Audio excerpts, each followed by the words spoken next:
The following locations are still in operation, acting as temporary rescue stations. These locations will remain active until emergency services can establish a more centralized area. Youngstown, Township Municipal Hospital. Sharon, Central Fire Department. Mercer, Municipal Building. Butler, Cook Medical Center. Ford City, Main Post Office. Indiana, Fairhope High School. Blairsville, Community Center. Willard, Willard Medical Center. Latrobe, County Fire Hall. Greensburg, Green Hospital. Beaver Falls, WBTF Television Station. Foxburg, Foxburg Hall. East Brady, Brady Recreation Center. Harrisville, Middle Area High School. Pittsburgh, Oakland Medical Center. McKeesport, Ormsby Public Health Department. Newcastle, Western Hospital. Clairton, Fellows Memorial Hospital. Cannonsburg, Civic Auditorium. Connellsville, Harold Hall. Monroeville, Monroeville Mall. Update: the Berkeley School Rescue Station has been knocked out. Repeat, the Berkeley School Rescue Station has been knocked out.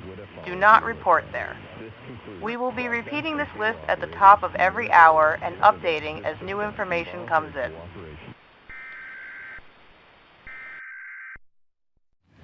They're coming to get you, Barbara.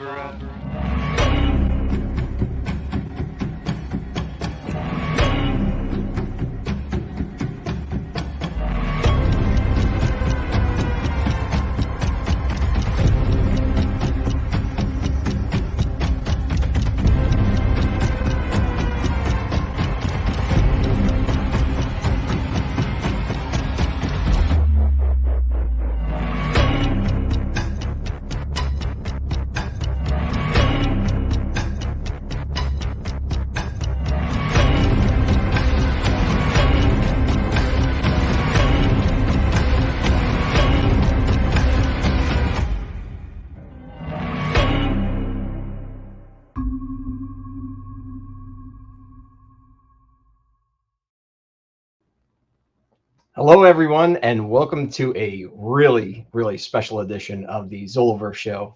As always, I'm Craig here with Mike from Zoloworld. And Mike, this is one of the coolest shows we've ever done, I think. What about yourself? This is going to be a really cool show. Yeah, I think that the fans are going to be in for a very special treat here.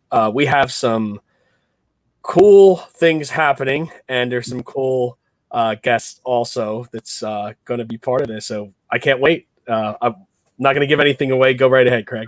I'm really excited because we have a giveaway tonight. If you've entered, thank you. Good luck to all of you. And we also have a lot of reveals tonight. There's going to be a first. We're going to talk about the layout of the line, how things are going to work, what to expect from wave 1 through the future. And we have a lot of guests tonight too, and I'm really excited to bring them on momentarily. So I actually, just so that we don't miss any details, I do have a small list here. So Mike, we're going to start with you real quick. For those who are not familiar with Zoloworld, before we bring on the guests, can you just give us a brief rundown of who you are and bring us into your action figure lines, and we'll segue into Night of the Living Dead so people know the quality to expect. Sure. I'm Mike Zolotoro. I'm the owner and president of Zoloworld.com. I have been doing toys since 2010, so we're about 14. That was cool. About 14 years now that we've been doing action figures. We've brought retro kind of back. In 2012, we started doing the Realm of the Underworld series, which is a 5.5 action figure series that, well, this is one of my new characters, but you could see like this is a prototype of a future character that we're doing. But we have like the chunky barbarians, as you can see, with interchangeable limbs. All the parts come off of the figure, heads and all. Actually, this this is these are usually vinyl, so they pull apart. But we've done figures that are bendies, and we've done 12-inch, and we're working on some plush stuff. And now we're getting into the 3 3/4 realm. So, we've worked with licenses. Well, the one is Frazetta. I don't know if my as far as my line is concerned, like that we've been doing with the Realm of the Underworld and the Warrior Beasts. We did Pirates of the Galaxies and Legends of Darkness, but then we moved into the licensed stuff with Frazetta, and we have a few other things we're working on. But this is our first actual movie license, and we're moving into also our 3 3/4 line. So they're going to be featured, and we'll be talking a little bit later about them as well. But we're going to have 3 3/4 inch action figures, and the first license is Night of Living Dead. So they're going to be the featured license for the line, for the Retro Reverse line that we're working on. Retro Reverse obviously is interchangeable, and it has the ability to do this is the proto, but has the ability to go from retro to fully articulated in just swapping out parts and going from there. So so we have a lot of things happening as far as on the action figure front. I also do protective cases for action figures. We started that back in 2008. We've been doing that now for a very long time. So but Craig, you were asking me as far as like new stuff. This is pretty as close to new as we're coming. I mean, this is the first ever for this, so this is awesome. Absolutely. And I'm going to bring on in our first guest, a man who really made this happen. I'm going to bring on Jim from Image 10. Jim, welcome to the show. Really appreciate having you on. I was the one who made it happen? Yeah. Does that come with like a gift basket or something? We will absolutely get you a gift basket. Mike's actually making that right now. He's got people making that. Remember Trinidad? We actually have them with fruit, so you'll get that. Cool. We're sponsored through them, so that's awesome. A fruit gift basket's cool. Yeah. Absolutely. We are also going to bring in another guest real quick. A man who needs no intro, but he's going to get one anyway. Jim, I'm sorry we didn't have footage of you, so sorry. Footage doesn't exist. I mean, this is the footage. Yeah. We were gonna use AI and just make you do some cool action movie stuff, but that would work. We're gonna bring on Mr. Gary Striner first.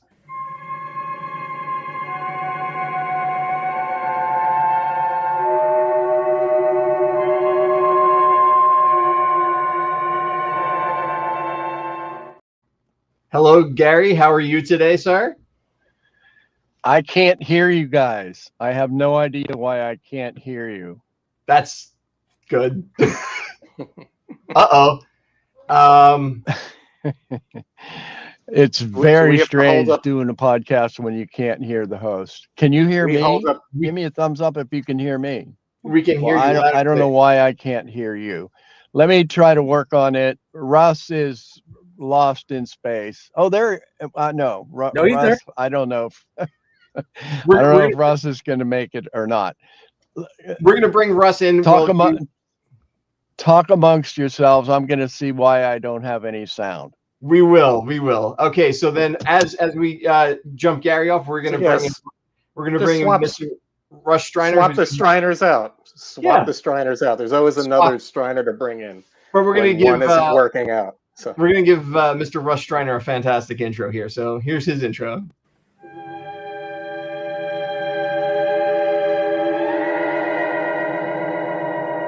You're still afraid. Stop it now, I mean it. They're coming to get you, Barbara.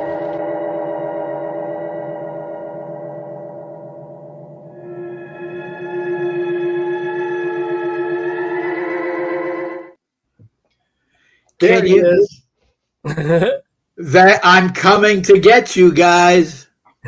Yes. So you can actually see me and hear me, correct? Yes, sir. Yes. Yes. Wonderful. Wonderful. Thank you for being here with us today. We really appreciate your time. You. Yeah. You're quite welcome. It's great to be here, and thank you guys for what you're doing. Thank you for making one of the greatest movies of all time. What can get better than little plastic miniature Johnnies? Not many, considering this is your first action figure, right? Exactly. I think eventually, you guys eventually have to add sound to these, so the little plastic Johnnies can say all the great lines. Oh, exactly. Amazing, yeah. So, believe it or not, there's something we were just discussing prior to this that we'll talk about off air. That pulling a string out of Johnny's neck. that's really retro. Yeah. If you guys want it, we'll do it. Oh, Gary's back too. Hold on. Do we have all of us? The gang is all here. There we go. I'm going to swap me and Mike. There we go. Okay. Can you hear us, Gary? Gary, can you hear us? No. Maybe not. No, probably not. Can you? No. No.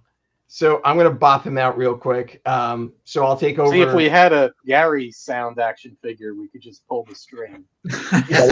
Gary on. Yeah. It says, actually, Russ, what would the Gary figure say? Yeah, actually, he doesn't say anything in the movie, so. Yeah. Probably sound speed. That's perfect. That would be absolutely perfect. So now that we're on the topic of toys, obviously we're making the first ever retro reverse series ever made in action figure form, and we're making the first ever Night of the Living Dead action figure series. When you, Jim, we'll start with you. When you were little, what would you collect? Like, what was your ultimate go-to toy line? Oh, absolutely Star Wars and the 3 and 3/4 inch line. I would have been 10 when that was coming out. But, before that, literally like a year or two before, there was Micronauts. Which was the Micronaut. I don't have a Micronaut here, but I have the Luke. I could get it in there. Yeah, Luke. This is an original, the one that I had as a kid. So I was very protective of these things. Didn't play with them in the dirt and crap. But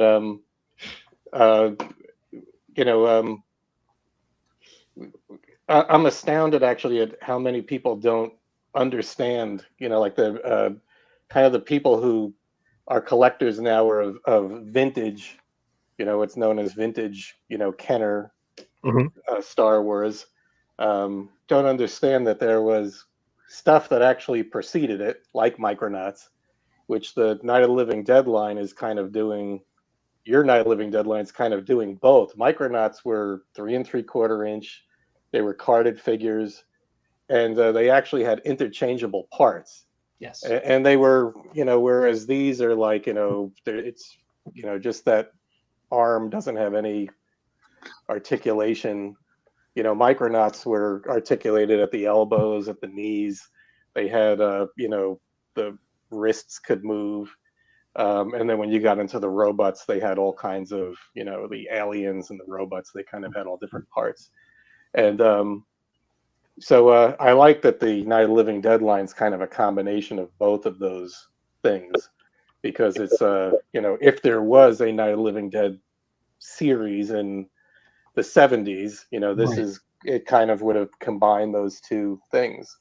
That's exactly or been like a a Mego figure, but there have been Night of the Living Dead style Mego figures. Of course, I think I have them somewhere, but. I have Micronauts here. Yeah, I actually haven't. Micronauts were great. I mean, people think that again, I'm finding like collectors, or at least younger collectors, they think things that like like Star Wars started the Sears Wish Book. It's like, no, the Sears Wish Book was around for years. It was great when Star Wars was in it.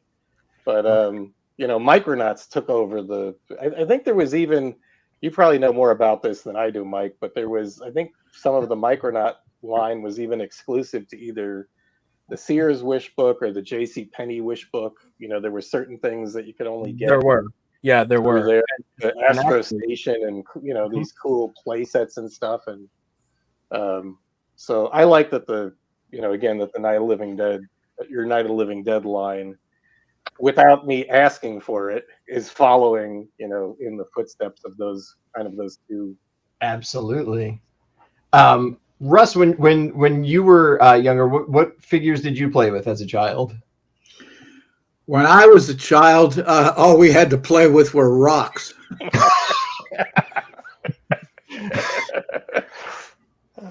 So rocks, and if the Strider boys didn't have toys like that. That was so upscale. That was for the privileged crowd. I don't frankly remember having unique toys like that. I think I was born in 1940. And Gary was born 6 years later in 46. I, honest to God, don't remember having miniature toys like that. I really don't. Later on, however, and this is an absolute true story, which Jim knows about and Gary especially knows about because he was one of the big participants. Let me ask you a couple of technical questions first. How large are these figures? How large will they be in height? They are 3 3/4 inch. Yeah. So actually, here's you in hand. That's great. So, and they stand on their own 2 feet as opposed to a plastic base. Yeah, these are just glued together. So I didn't want to break any of them. Yeah. Will they have a base or not? They'll stand on their feet. They will absolutely stand on their feet. Each one comes with 2 sets of arms and 2 sets of legs. So you can actually have superposable Johnny, or you can have the retro 1970 style Johnny. So when a customer buys one figure, you're essentially getting 2 figures in one shot. Are you guys very interesting? I have planning to do the little holes in the. I'm trying to show it there. Little holes in the feet. No, unfortunately not. No, we want to do something that would be, if we end up doing stands later on, we'll do them themed. We have a few ideas that we're tossing around for that. Mm-hmm. I am not. I'm absolutely not kidding with this, and Gary knows it for sure because he was a participant, an active participant. One of the when we first started off, when George and I first started off, we had a lot of downtime, a whole lot of downtime, and so we had to invent games to amuse ourselves. And one of the games that I think it was either George or Rudy Ritchie invented a game called Floor War. I was gonna ask you about this. And Floor War was you had small little army action figures that stood on a plastic base, but you could have thousands of them. The weaponry were glass marbles, which George would be on one side of the room, Gary would be on the other side of the room on a carpeted floor, and then Aggie style, try to shoot the opponents down. And if I can't remember the exact rules, but if you accomplished like 3 deaths in a row, you got to use an ultimate weapon, which was a can of Campbell's soup that you could roll at the enemy forces.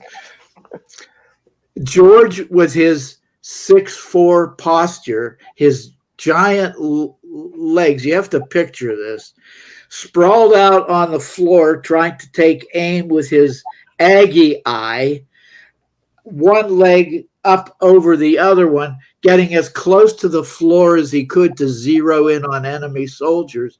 It was a sight to behold. I'm sorry that we don't have photos of it. We may have a project coming up where we'll try to recreate Floor War, because Gary and George really pissed me off one time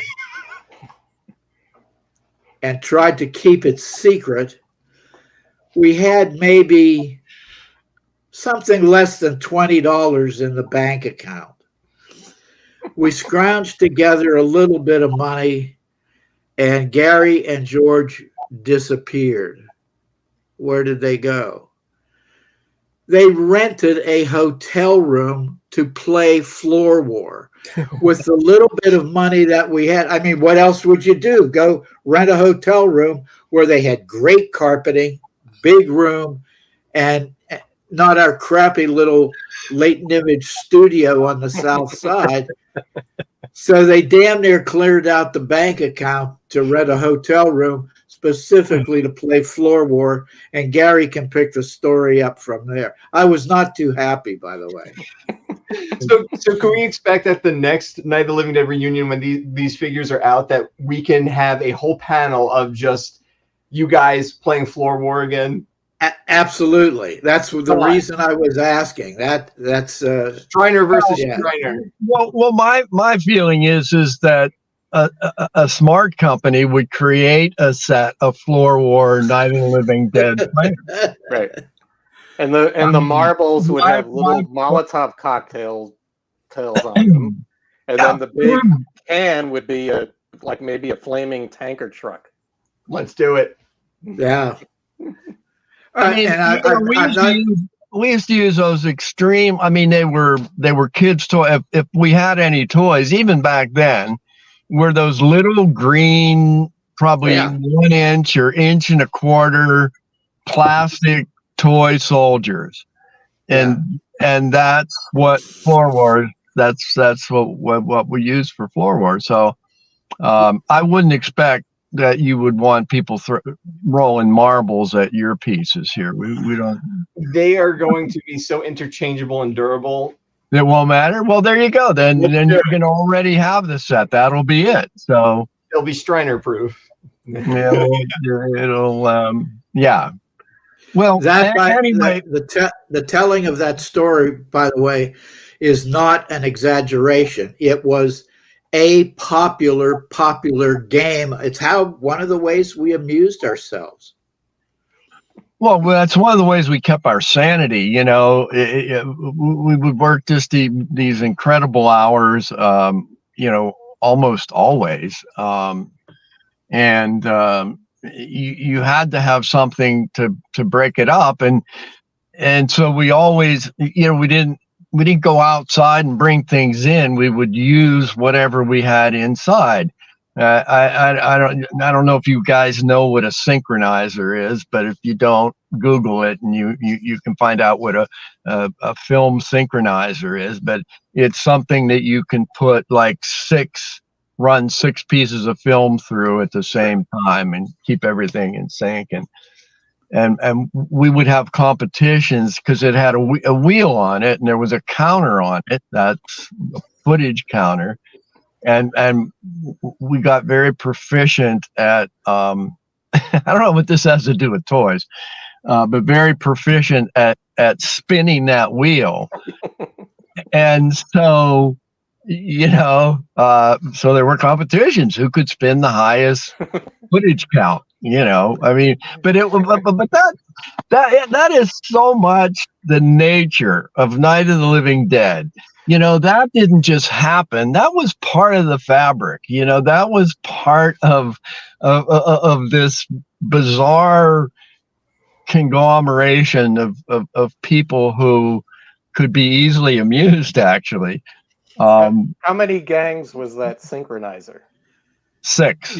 You So we had 6 gangs, but you could add as many gangs. You could have a right. 12 gang synchronizer. Yeah. So, But you so just also keep had- in mind that these guys are playing with what George was using to edit these movies, all the way up through Knight Riders. He was editing these movies on a that's 16 why millimeter 6 gang synchronizer. But that's why they were our toys, because that's why we used them, because we had them. It was there. It was right there. Every table, actually, other than Russ and we had like an executive office. I think George actually had a desk in there. I don't think he ever sat at it, but there were a couple guys like Larry Anderson, used to that his desk would be in that office area. And the rest of us just sat at basically editing tables. That's where we worked.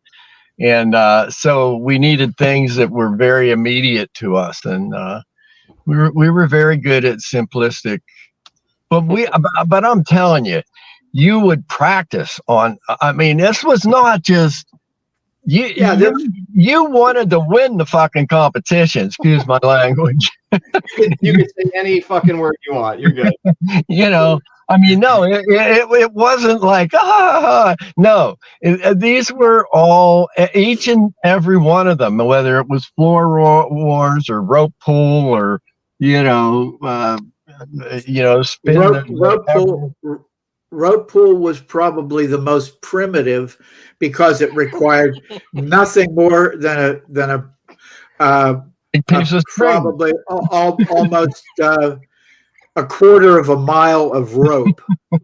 We're going to market that next. We're going to sell that next. Oh my goodness! I don't think your insurance can handle it when you hear what rope pull was about.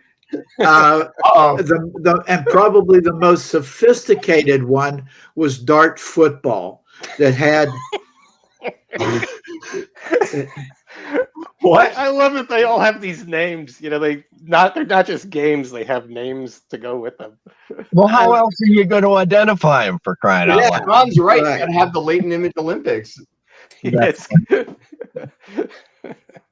Yeah, dart football was probably the most sophisticated, and that required a piece of 4x8 Celotex gridded off like a football field, and you use darts to move the football, not move the football, so forth. But it was pretty competitive. George was good at floor war, and he was good at rope pool because his arms were probably longer than any of ours, and he could use those big long orangutan kind of arms, and really get some momentum going on rope pool. Oh, okay. Well, anyway, we're completely defeating the purpose of this podcast, and we do have a tendency to do that. Are people actually listening to this drivel? Yes. They love this. But I just wanted to just say something before we go into the whole dynamic, which I will probably leave shortly after we get into it. I wanted to be on here, and I wanted to do this because I wanted to express to as many fans as I could the camaraderie and the what happens when you get two entities that trust one another. And I don't say that about many situations. We deal with a lot of licensees in all different ways, shapes, or form. I don't care if it's, just wanting to, put a poster up in a gallery exhibit in Italy or in France. I mean, it goes to that end. Every one of those little deals or licenses is a negotiation, and it's something that has to be done. So you know what you're working with and what you're doing, and I couldn't be prouder of how this particular seed, and all of them are seeds. Nobody knows what any of them are going to grow into. I don't care who it's with, whether it's a t-shirt company or a mask company or an anything. You don't know. You try to use all your good common sense, and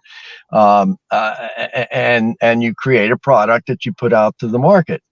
I'm just proud of the fact that Zoloworld and Craig and Image 10 have this wonderful relationship. We're on the cusp of doing something that's never been done in a toy world before.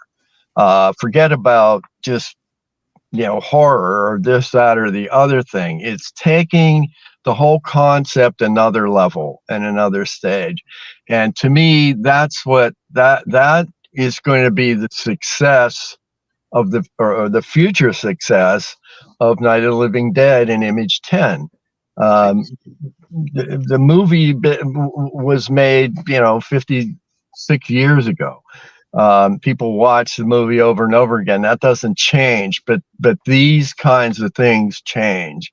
And to me, they're what is the new mold of Image 10. And this is exactly right up the alley of what we want and what we want to do. Is from the very get-go, from back in 2008 when I started the Living Dead Fest. It was all about we have all these fans. Let's just give them what they want. They'll buy it,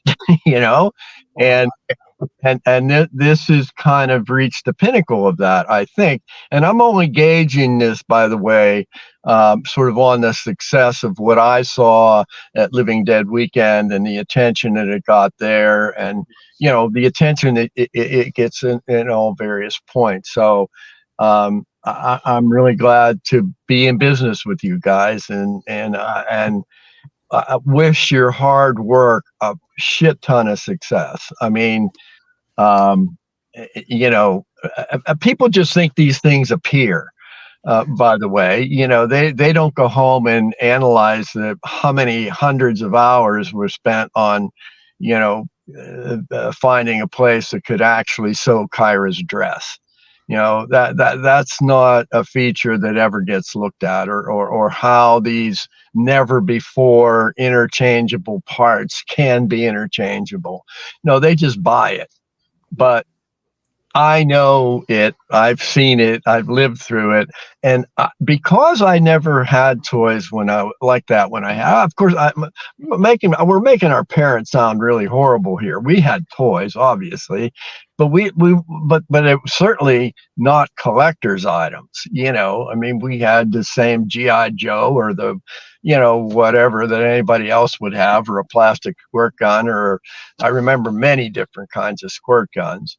But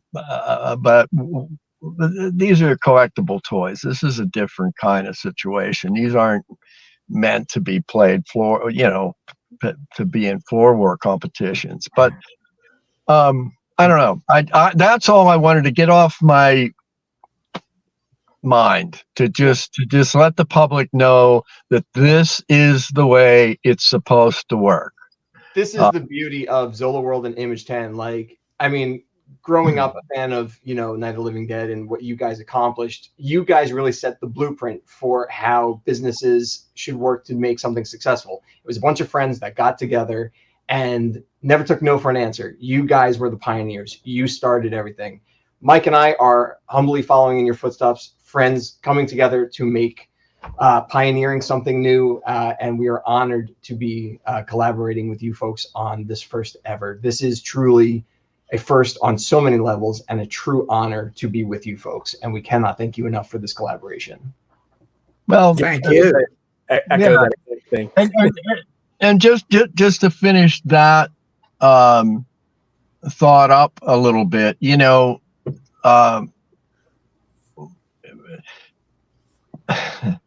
it's a really difficult place to be in a licensing situation at Image 10.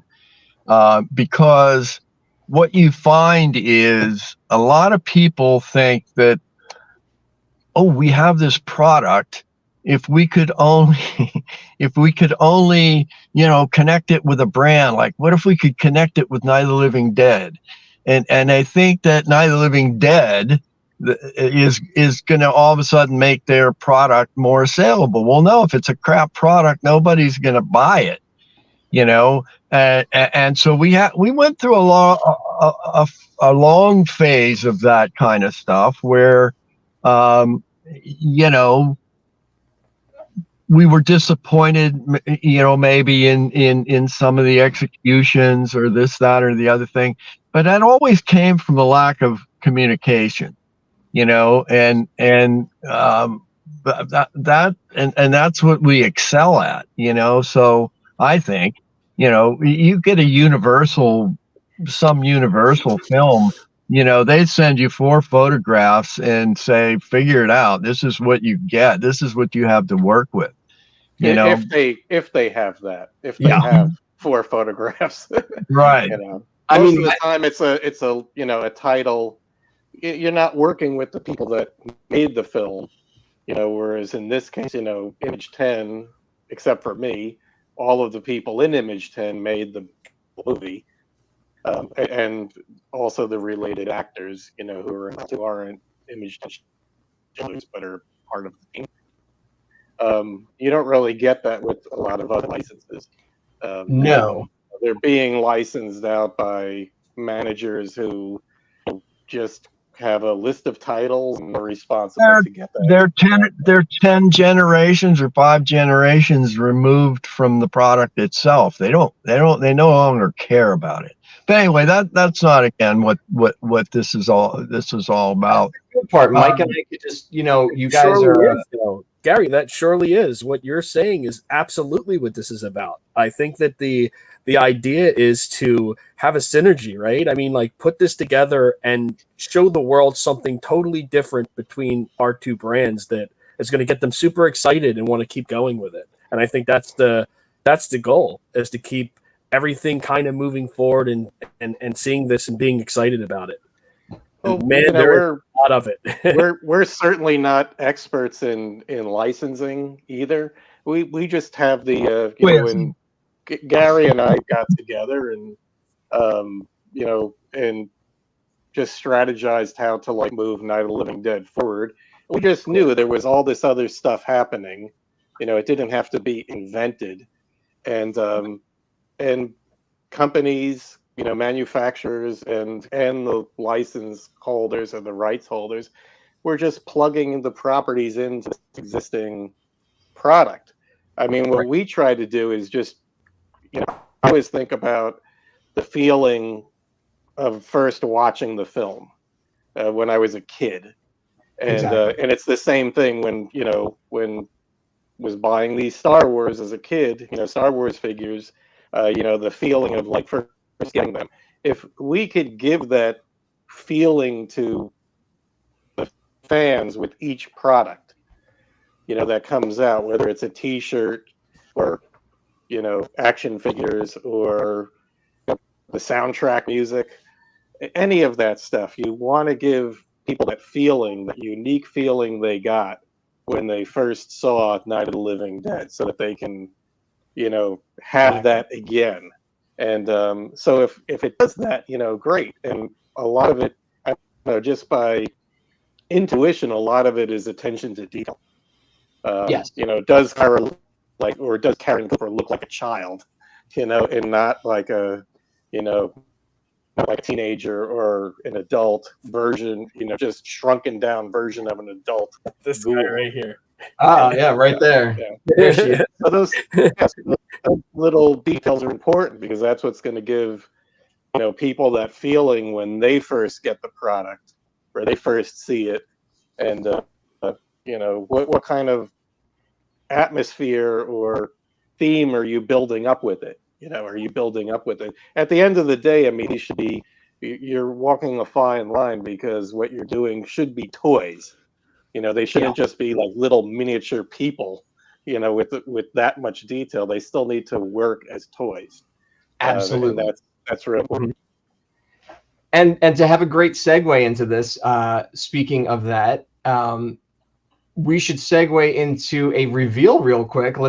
Mike, you want to talk about this when I put up the image? So so for the first time ever, we're going to show the earliest draft of the prototype packaging for the new Night of the Living Dead Retro Reverse action figure series. This is the early concept artwork. It is not finalized. This is the first peek ever. Whoa. So, yeah. So, Mike, you want to talk a little bit about this? That's very, very cool. Thank you, Russ. Appreciate that. We picked up one of our artists, is Jared Stomber, did the artwork for this. Did an incredible job. There was a lot of details.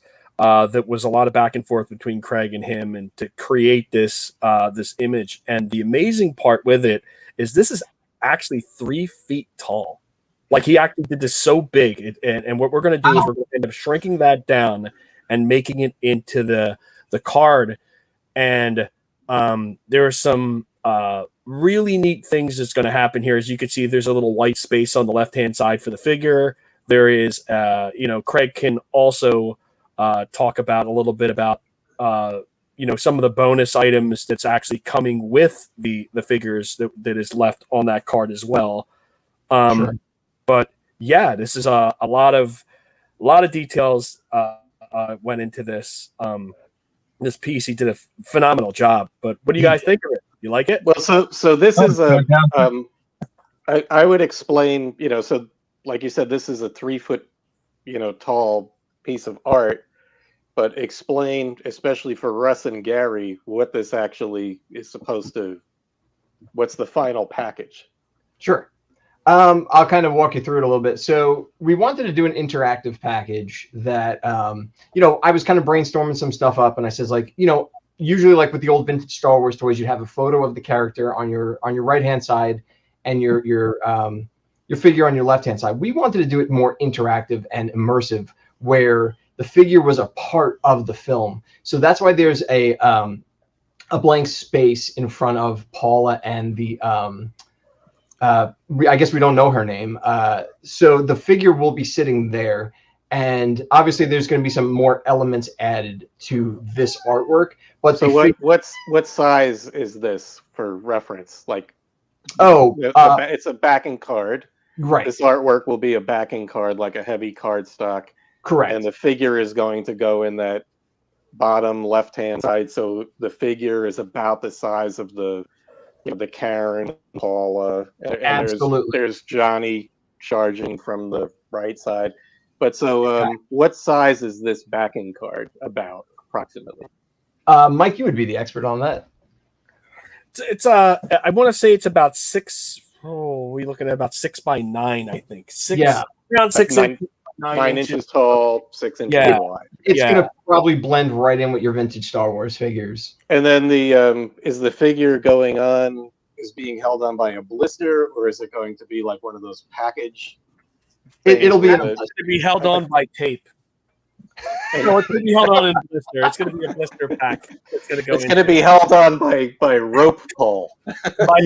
Rope pull. There you go. It's going to be one of those clamshells where the card goes in the.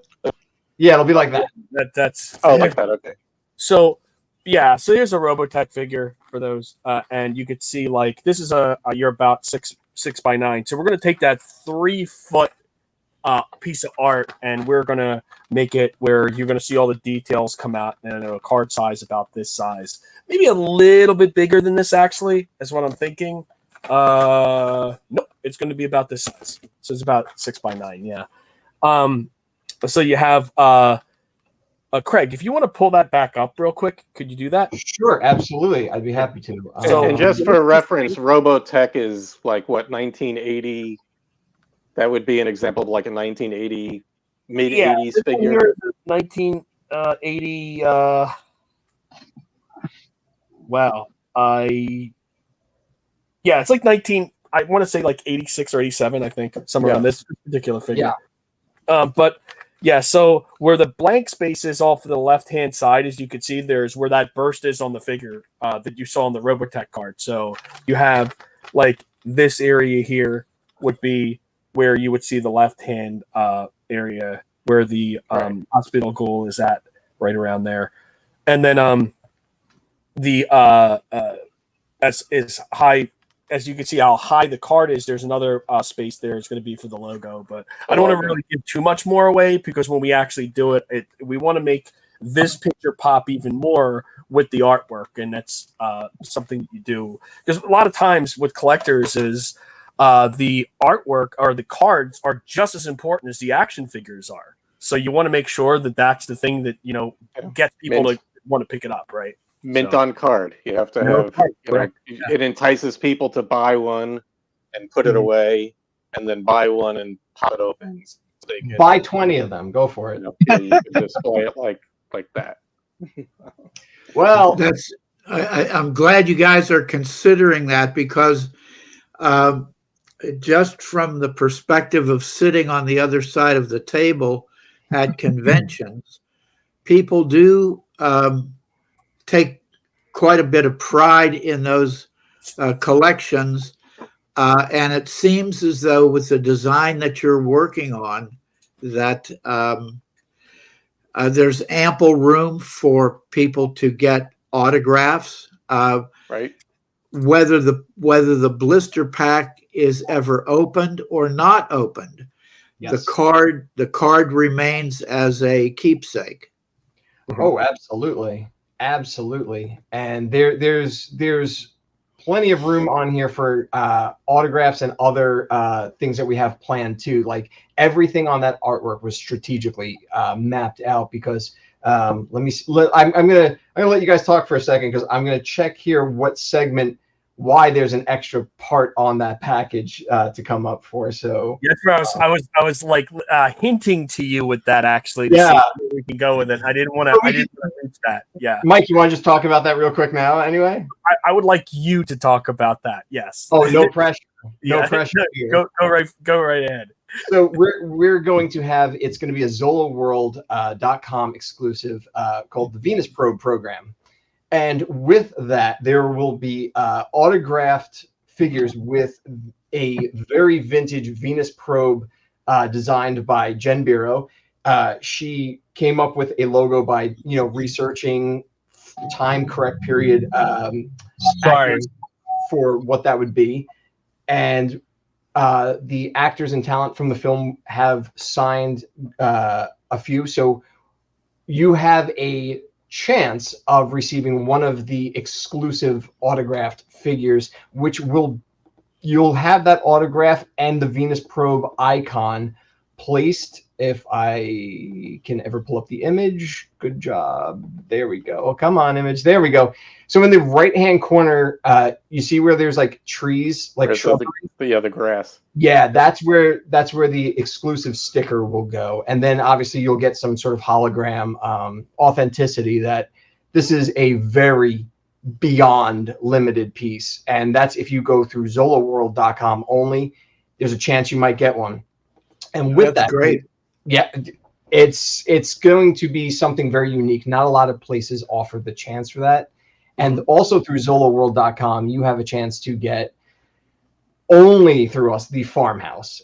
And that's something that when Mike and I were first sitting down and Mike and I were discussing, like, we want this to be super retro. Like it has to be time period correct. So back then, Jim, you'll know even the Star Wars stuff, like they had like a cardboard playset and backdrop.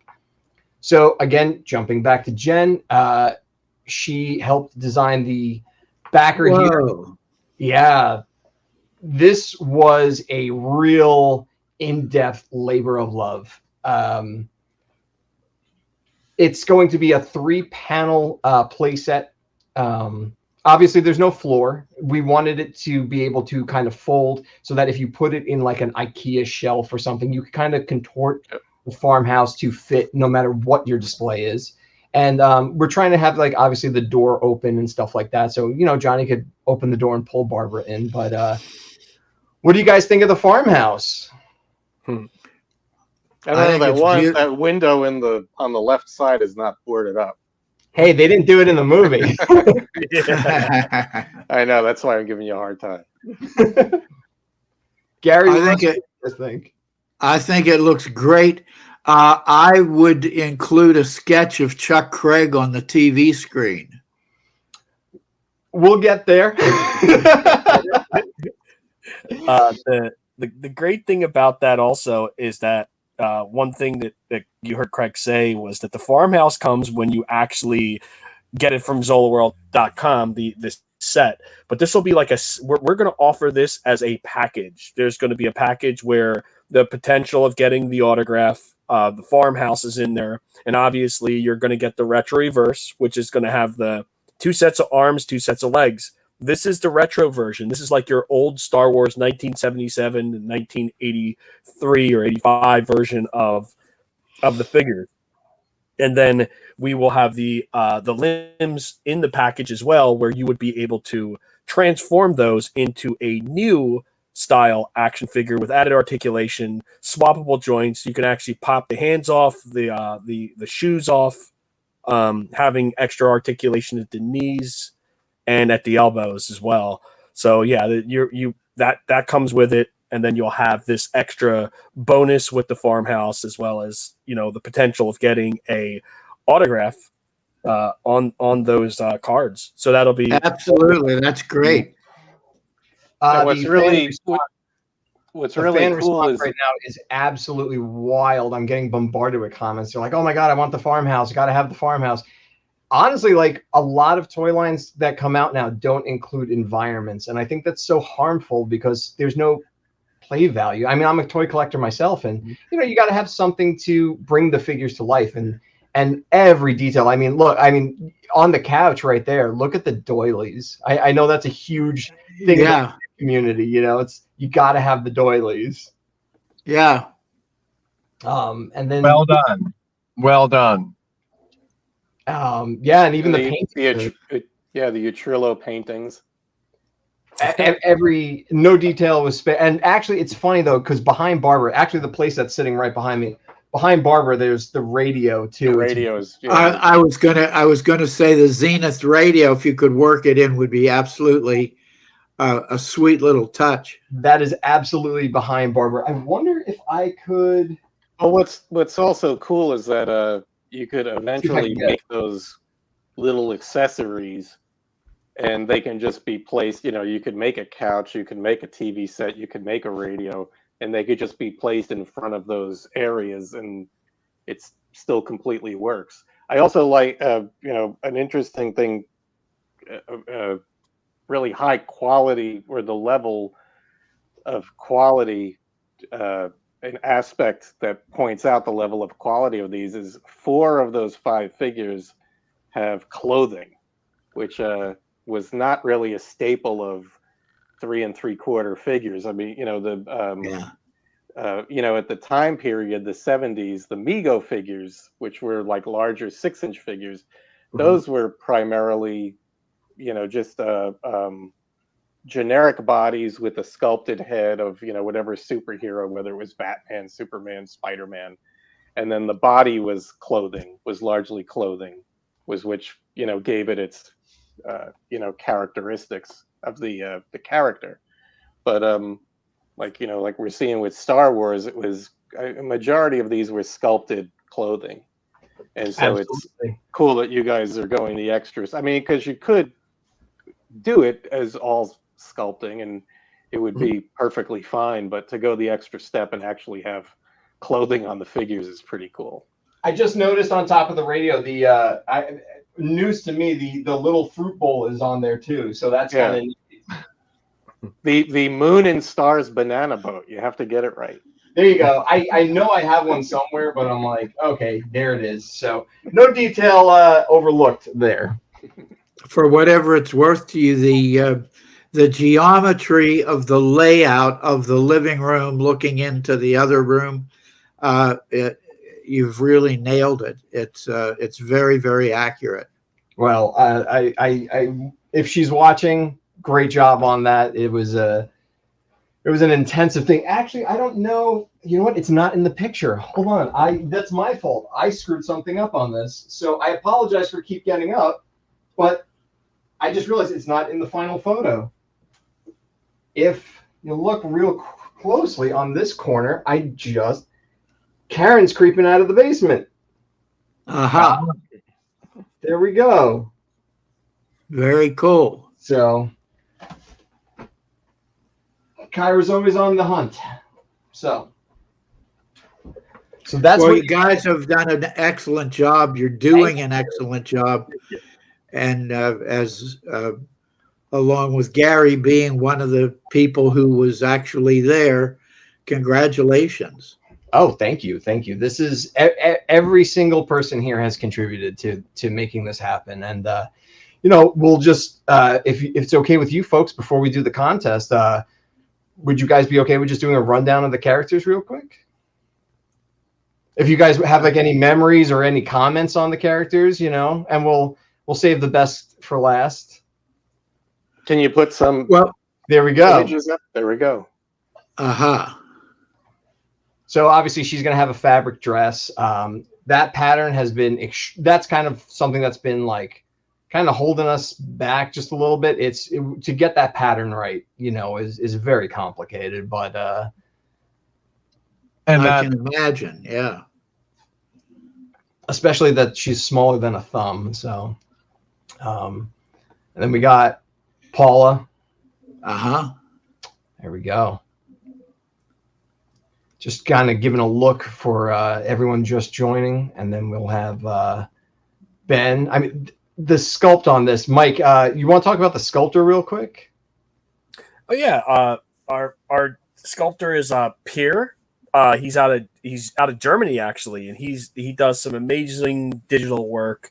His likenesses are really, really spot on a lot of these, especially what we're trying to achieve with the character looks, and he really did a fantastic job with this. And there's the man. Yeah, there he is. Very cool. Now is Johnny going to have like a ghoul head, or like what's happening with Johnny? Oh, there'll be other Johnnies coming. Or could we? So we can't reveal that yet, or you can't reveal that yet. Well, I mean, it's pretty obvious. I mean, what does the customer get with that version of Johnny? Oh, I'm glad you asked, because we just updated him a little bit. Mike, you want to talk about that? You go ahead. No, yeah, you go ahead and what is it? Johnny's going to come with a revolver, correct?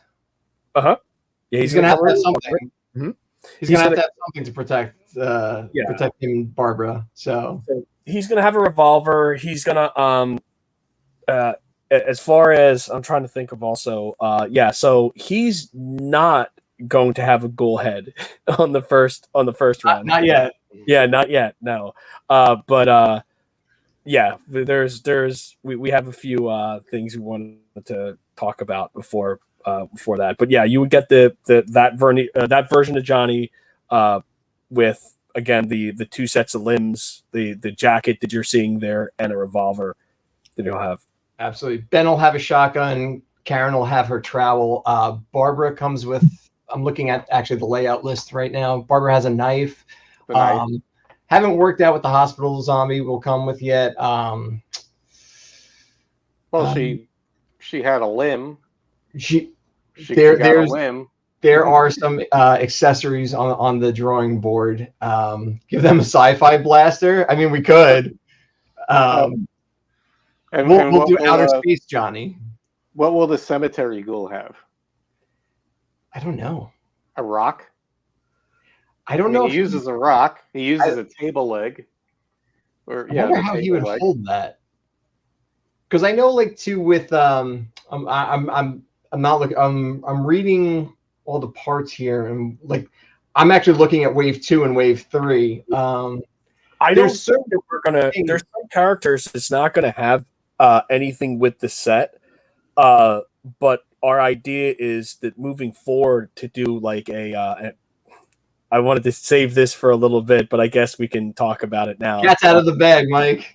we want to do like accessory packs. So we would Yeah. give the because we're already doing retro reverse, right? So you already have the adaptability. So let's just say down the road, I don't know if someone wanted to have like a version of an arm that is kind of different on a figure, or a different version of another limb, that you'll have those in some of these accessory packages, if you will, for one of the characters, and then you would have the either other weapons or other accessories that would actually go with that. And sometimes it'll be heads, like we can do like the options are endless with this, just because of what we can do as far as the build is concerned. So yeah, there's a lot. Sky's the limit.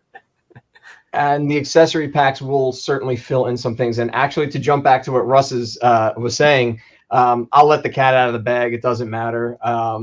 Something that we have planned for the future is we're going to have a little.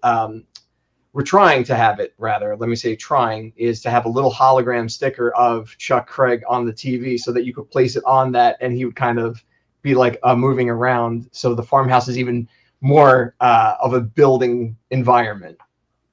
Cool. Very cool. Excellent. Gentlemen, I'm going to have to jump off shortly. So if you have any other questions or comments for me, Yes, please fire away. We're going to just, while you're on the air, and this will just take a moment. We just want to do one quick reveal before we get to the contest, and we'll have you pick the number. 1 second with that. Okay. I will make this lightning fast. Yes, Okay, Mike. What these figures, being interchangeable, we're able to do some really neat stuff. And what we want to do is put together, each figure is going to come with an extra part. And whether it be a torso, whether it be 2 sets of arms, 2 sets of legs, an accessory, a head, you will get to build one more figure from the set. So you would get the full set, and then it makes you one more figure. You get one more figure with this. Now, Craig, take it away.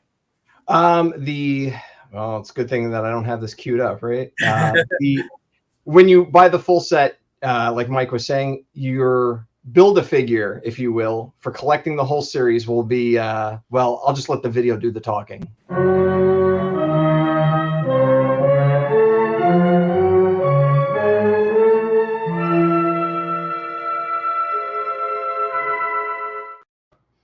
So very cool. It is our honor to introduce the first ever action figure of George Romero. And there he is from 1968.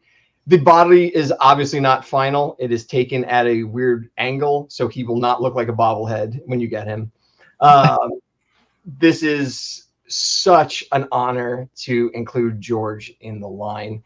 I know we had earlier, this was actually, this figure here happened because this is Russ's idea.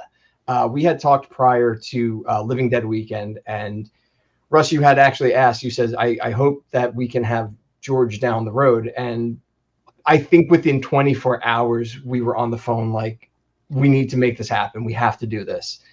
It is just such an honor to include him. Obviously, his sleeves will be rolled up on the final. And this is more of a tribute to the picture of him in the basement where he's got the paint can. So that's like the shirt and trousers. And he does not come alone.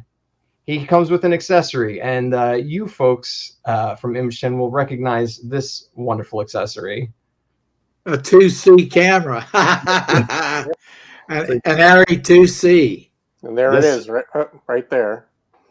There you go. Yeah, right behind Cirinella. That's what the camera looked like. You did a great job of it outside of the blimp with a 400-foot magazine on it. Yep. Yeah. So very, very cool. So for those looking to break the fourth wall, you'll actually have a little George directing them as action figures. Correct. Yeah. And it's a handheld camera. Yes. Yes. Yep. So in wave 2, you'll be with one of the figures. You'll get the camera. One figure will have the head. One figure will have the torso, and it'll just keep on going with that. And when you get the full set, now you get that extra figure there. So That's now great. is that from Zoloworld only? Like Zolo, is that like a Zoloworld.com exclusive? no, that will not be. The retroverse system that you'll get, because we want all the fans to be able to get this. Do they cut out the proof of purchase? And No, it's in so the many.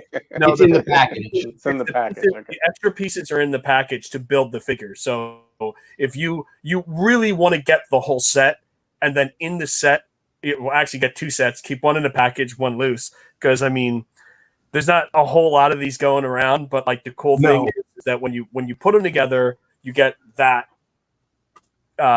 that whole range that you're going to get for that. These will be very limited for sure. And I mean, sky's the limit, though. Like I said, we have waves 1, 2, and 3 planned.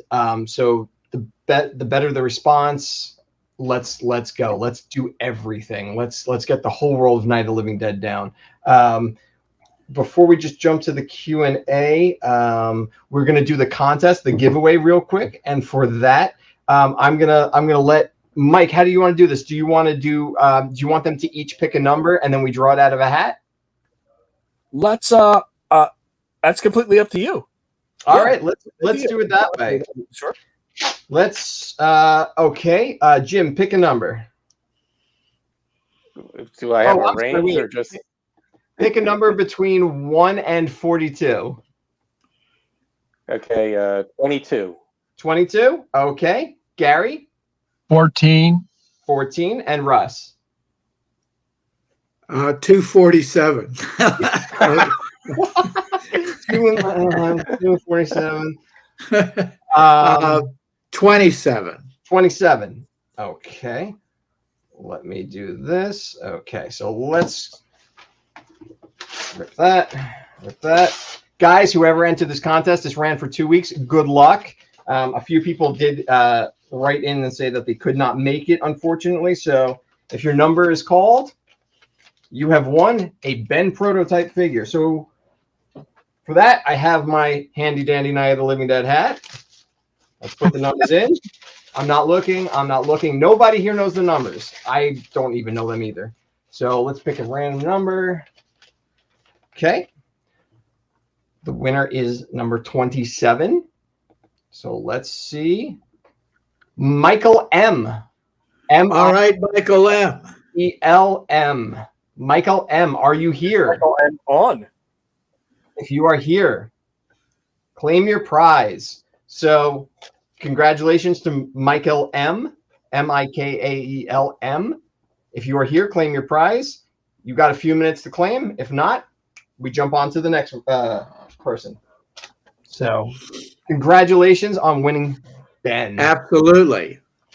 That being said, we're going to open this up to a Q&A. If any of you fine folks have a question, and then Mike and I will talk about the rollout of the figures, when to expect pre-orders, stuff like that. But I know Gary and Russ have to run.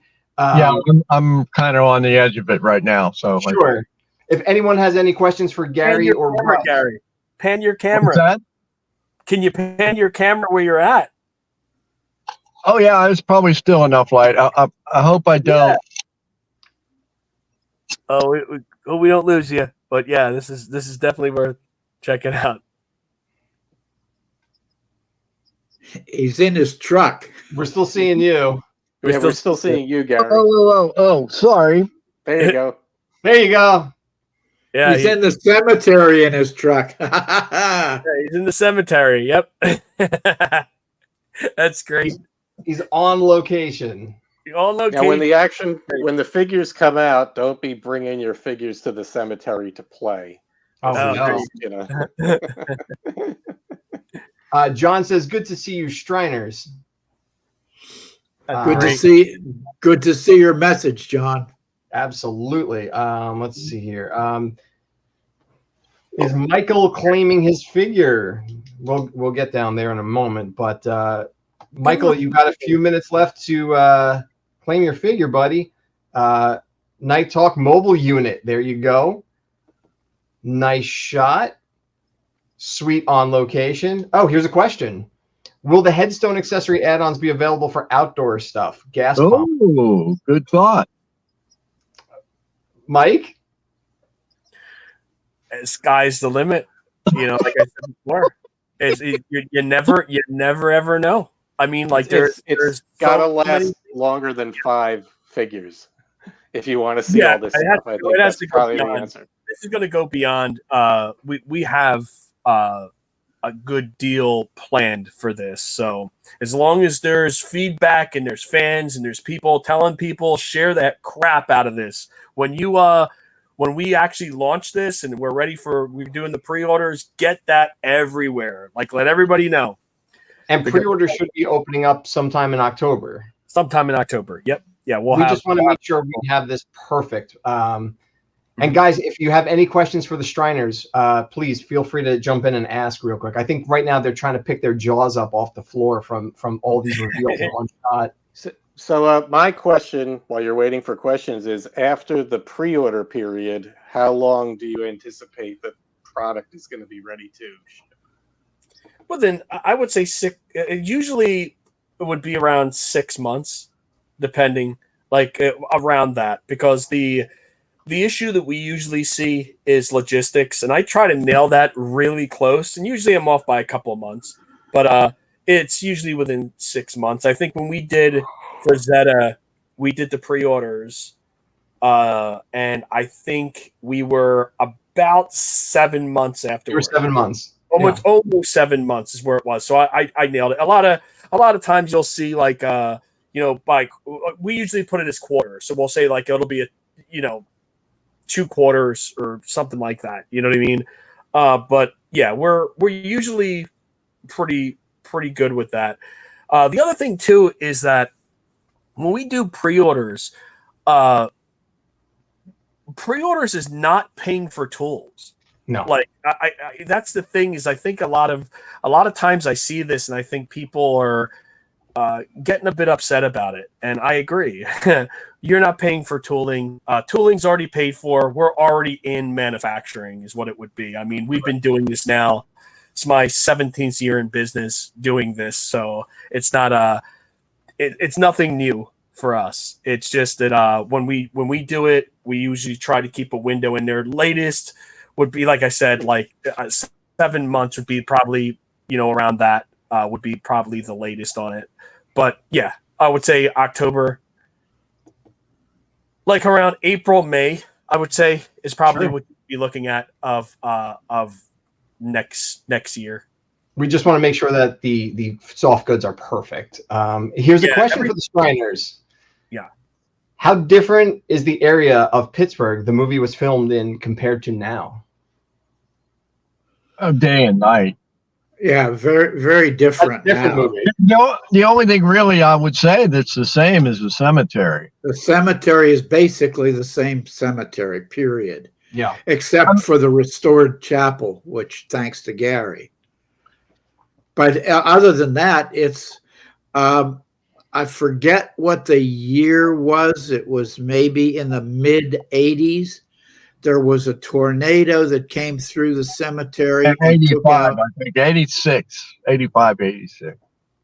And took out trees that were clustered around the actual cemetery stones, and those trees never were replaced. Aside from that, it's the exact date. Yeah, May 31st, 1985. Here's a question. I'm surprised that he doesn't have the time on there when it actually went through there. Here's a question for you. There you go. Here's a question for Gary. Will we see a figure of you with a meat hook or a sound boom? It's not my choice. I mean, Mike, you want to I have to tell you that I rejected my first characters. I wouldn't have it. So that's why I'm not in the first round. It's true. And I didn't even get my agent involved with it. It just there was a Gary figure, and it is actually sitting off to the side. I'm telling you the God's honest truth. And when he saw it, he's like, "No, hell no." So we are going back to the drawing board on that. We have to maintain integrity somewhere. That's where we drew the line. The meat hook posse. Yeah, you got to get them right. I think that should be an accessory option, really. Because it is. I think it is. And I could also certainly come with a gun. Sure. Yeah, I think we're working on a couple things right now. I have I would pick up one of the guns from other ones. Whatever. Yeah, he was the Striner that actually had a revolver, had a pistol. He's holding it up in one of those shots. Okay. I personally would like to see, and this is just me, I would like to see a Striner Brothers 2-pack. I'm just saying. It's just that if you put them together as characters, one would have shot the other one. So, and I forget. I believe it was Russ or Gary. One of you had said like in every frame there's a Striner somewhere involved in the film. So yeah, it was.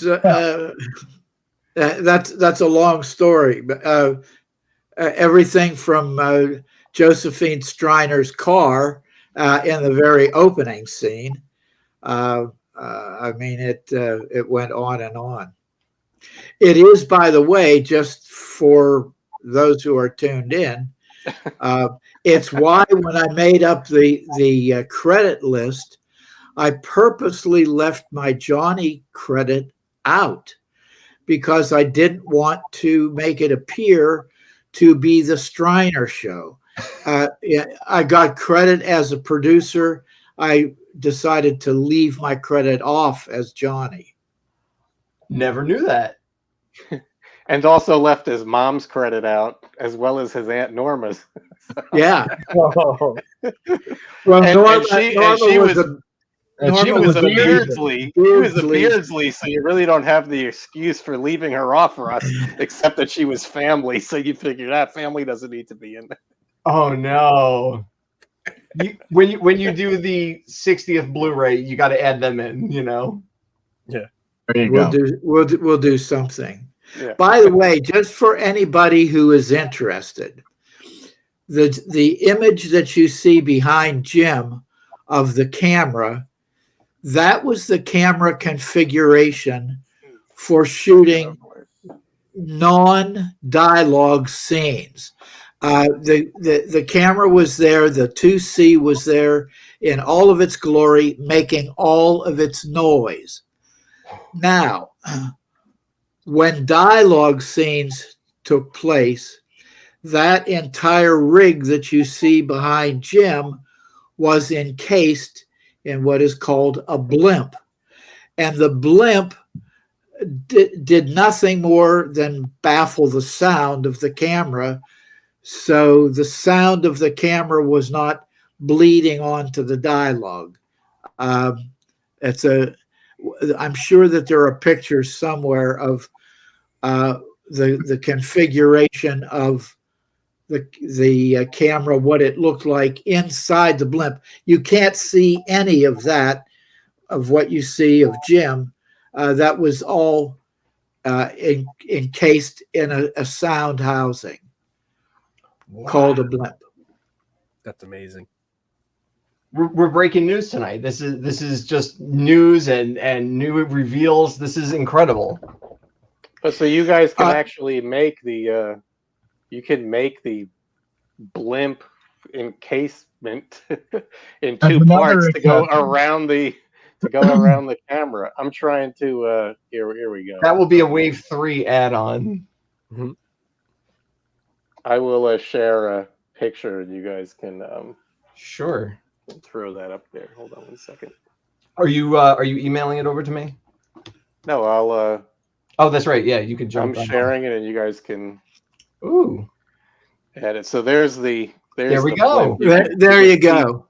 You can see how much bigger it is. It's even got what is that, like a lid on top Russ, that kind Time Yeah, of to change pops it the in. magazine. Yeah, Yeah, for the for the magazine. access to the magazine, and you can see the door on the side of the blimp is open for access to the camera itself.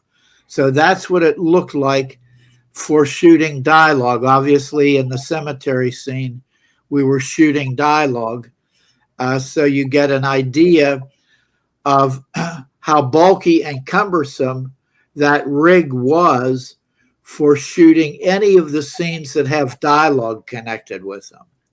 And that cord that's coming out of the side there, is that for the sync to the No power cord. That's the power cord? power cord, yeah.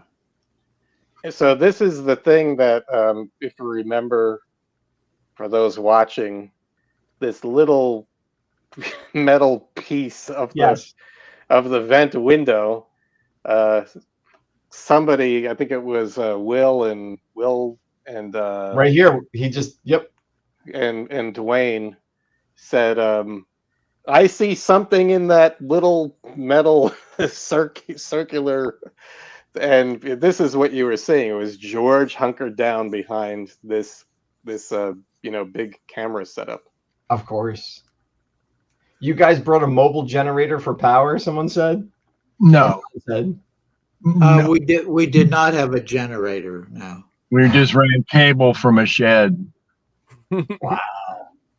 That must have been, and here we are 56 years later, still, ranting and raving about the just timeless art that you guys created. And that's exactly what it is, timeless. And here we are making action figures of.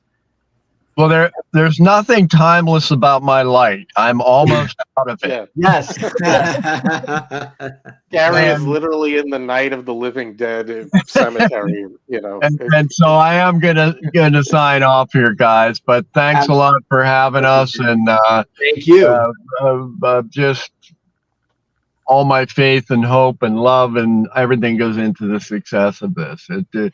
If something deserves to be a success, it does. Thank you, Gary. Thank you, Jens. And thank you, Russ. Thank you, Gary. Thank you guys for being here. And thank you both for being so interactive with us and making this happen. Hey, you never gave away, did you? You never gave away the deal. We got to do that. We got to do the. All right, you can do that without me. Yeah, Goodbye. I was about to say that. Bye. Yeah. You're slowly fading to black, Gary. All right. And then, Russ, we'll let you go as well. And we just want to thank you so much for your time and for being a part of this, as always. Thank you so much for everything you've done for us. Thank you. You're quite welcome. Take care, guys. Sir, have a great night. Thank you. Thanks, Russ. Congratulations on what you're doing. It's absolutely fantastic. Thank you so much. You. Really appreciate you. Thank you. Yeah. Oh, it's Michael. What did you say, Michael? Was it guy's name? It is Michael C, right? No. You said Michael M? 20. Oh, Michael M. Mikaelm. Oh. M is his last name. He just wrote M. Okay. So. But he has not commented yet. So, Michael M., if you're watching, email me. You have 2 minutes left. Reply to the email. If not, we got to call another winner. Someone watching. Sorry, brother. So Michael M., send a message on over to zololivingdead@gmail.com and we'll take care of you. But you got 2 minutes to email us. If not, we're calling another winner. It's going to be almost a minute here pretty soon, So now that they're off, there's a person, Gary S., is asking when the first checks will arrive. Those guys are great. Oh my God! It's funny too. I have a whole list of topics that we still have to get to, which is, obviously now that we've revealed the packaging, we've revealed George. Let's talk a little bit about world building. With the Zolo Retro Reverse figures, the unique thing about that is so many other lines out there, and we won't name names or anything. There's no need to. It's they'll get like 2 or 3 characters, and that's it. We want to make sure that the customers that have supported this get the character they love or they want. With that being said, these figures will be so easy to customize with the Zoloworld accessory packs and expansion packs. Sky's that, like a lot of people say sky's the limit. Literally, with the accessory packs, you could go 2 accessory packs in and you can build a whole shelf, like an endless army of ghouls. Obviously the main characters we'll get to. I know a character that everyone has driven me crazy about is like, hey, I would like Helen Cooper. Well, obviously, I would like a Helen Cooper too. You can't have Karen without Helen, so it's like peanut butter and jelly. If you like that sort of thing. But you want the Helen. What I've always wanted is the Helen Cooper that, there's Helen Cooper and then there's Helen's corpse, with the trowel sticking out of it. The same thing with Harry. I would want Harry Cooper, and then I would want Harry Cooper with missing an arm. Are you reading my board right now? Well, I mean, that's in the movie, so absolutely. The thing that we're not, when Gary and Russ were talking about, that basically there weren't toys like these when they were kids. Sure. There wasn't so much licensed stuff. They mentioned like G.I. Joe. G.I. Joe was, around for years. I had G.I. Joe as a kid as well. But the whole thing with Star Wars, like why there are collectibles now is because that first line of Star Wars were not collectibles. I mean, I took care of mine.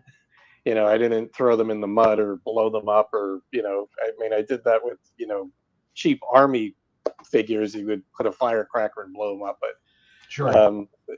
These were, regardless of myself and others saving them, these were not collectibles. These were still toys. We were buying these as toys. Exactly. And, a big thing to remember back then, the 70s, whatever licensed stuff there was, there was licensed Star Trek action figures. Mego was out with Star Trek action figures, comic books. Marvel and DC had extensive, lines of action figures. Some Absolutely. came carded, some came in boxed. They those had play sets. There's the aforementioned Micronauts. World building, vehicles, play sets. There was all kinds of stuff for those. But the whole thing with stuff like movies, and especially Star Wars, is people have to understand you couldn't see the movie on demand at that time. Right. There was no VHS. There was no VHS rental. There was Super 8, and I remember as a kid, finally saving enough money and convincing my father to go to one of the Two Guys. That was a retail store. In fact, that's exactly where I got this guy. Was this retail chain called Two Guys in New Jersey? They may have had them in New York as well. And Two Guys, before Star Wars, used to have this kind of like a triangular kiosk with like in the middle of their film developing department, where you could bring your Kodak film, from a vacation and get it, developed. They had like a counter there. Right there in the middle of it, they had this kind of retail display with it was like triangular, and each side had rows, and it was the Ken Films, Castle Films, Super 8 millimeter, these little I don't have anything like it, kind of like this size. This is a DAT cassette, but little box, 50-foot reels of film from Godzilla, from Creature from the Black Lagoon. This was how you could watch movies, other than TV.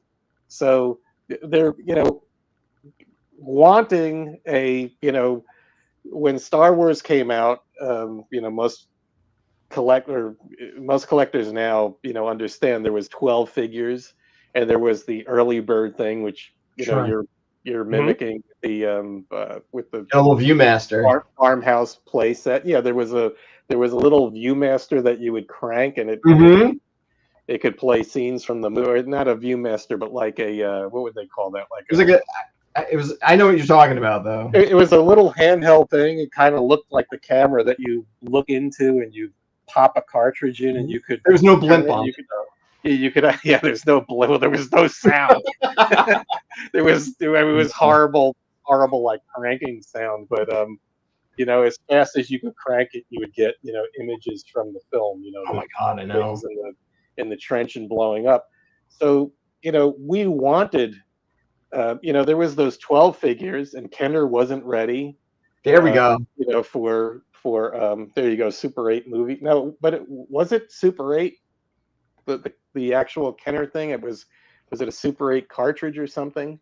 I mean, I actually bought. I remember what you're talking about. I leveled up early. I bought the actual 400-foot film. There was two guys that was near where my father worked. It wasn't close to where we lived, and I sent him out, figuring that they were going to have that 400-foot reel of film. And it was like $40, you know, which was nuts at the time. You know, $30 or $40, you know, the late 70s. So yeah, John is saying those Kenner cartridges. It was kind of like a crude way of watching actual Super 8 film without a projector. You would just look through it like a ViewMaster, and you could crank it. But all of this, I mention all of this is because, you know, this was a big deal. Like when those first 12 figures came out, you know, I loved the Tusken Raider, so that was like my favorite when I could finally get the Tusken Raider. Mine also. I like all the you know, the offbeat characters that kind of like lurk in the background. To me, that's what made Star Wars, and you know, that's what makes movies is the you know, the world creation part. And when you could buy, you know, when they announced that there was going to be these Cantina alien figures, and you could buy, you know, a Luke and an X-wing, you know, X-wing pilot's uniform, so that you now had the X-wing, and you didn't have to put your Luke and his farm boy. Yeah, you know, you know, that was like such a affront to all sensibilities of Star Wars that you know, you could finally get your hands on a cool X-wing. Right. You know, representation, but you had to put your Luke in his stupid Tatooine garb. You know, you didn't have an actual guy with the cool, you know, helmet. So we wanted all of these little remembrances of the film. Yeah. All these, you know, you wanted this kind of hands-on, you know, item, because you couldn't actually watch the movie when you wanted to. You know, so. And they don't make anything like that anymore because we have YouTube on our phones. Right. You know, so so now everything is not just you know, there's no mystique about, you know, watching it. It's like how fast can they get it in front of you? That seems to be the, you know, the key to marketing now, and how much other stuff can they elbow out of the way to get their film or their TV show or whatever, you know, in front of. So I hate to jump in and cut you off for a second, but we got to call a new winner real quick because the gentleman never claimed his figure. So let's try for number 2. Good luck to all who entered. All right, here we go. Number 22. 22, and number 22 comes out to be Tim Williams. No, go ahead. So who is this? Tim Williams. Tim Williams, you have 5 minutes. Claim it in YouTube, or you can email zololivingdead@gmail.com. It's Tim Williams. Tim Williams, if you're here, you got 5 minutes. It's in the bag. I did have a question up here that I just want to answer real quick. 7 minutes. If Living Dead does well, when it does well, are we going to see reimagining Zoloworld originals in the scale? Yes. Yeah, that's an absolute. we have a rollout of our stuff as well as a few other things that we're planning on doing, sort of the same way you would get a Build-A-Figure the same way. So you would have like your 5 that you would get, and then it would come with an additional accessories. But that's for another time. Like we're on the Night of Living Dead one here, so we'll. But yeah, just to let you know. And what is this? Oh yeah, coins. How awesome would it be to do like Power of the Force? Yeah, like Power of the Force coins, right? I mean, I think that would. But we have to call it something else. So let's think about that. Oh yeah, of course. It was, Probe of the Force. Yeah, well, no. So it would have to. So the Force is the the thing that binds the Star Wars galaxy together. So of course, in the Living Dead's universe, it's the Venus probe radiation. Right. So taking that a little bit further, I don't know, what would that be? It would be like there's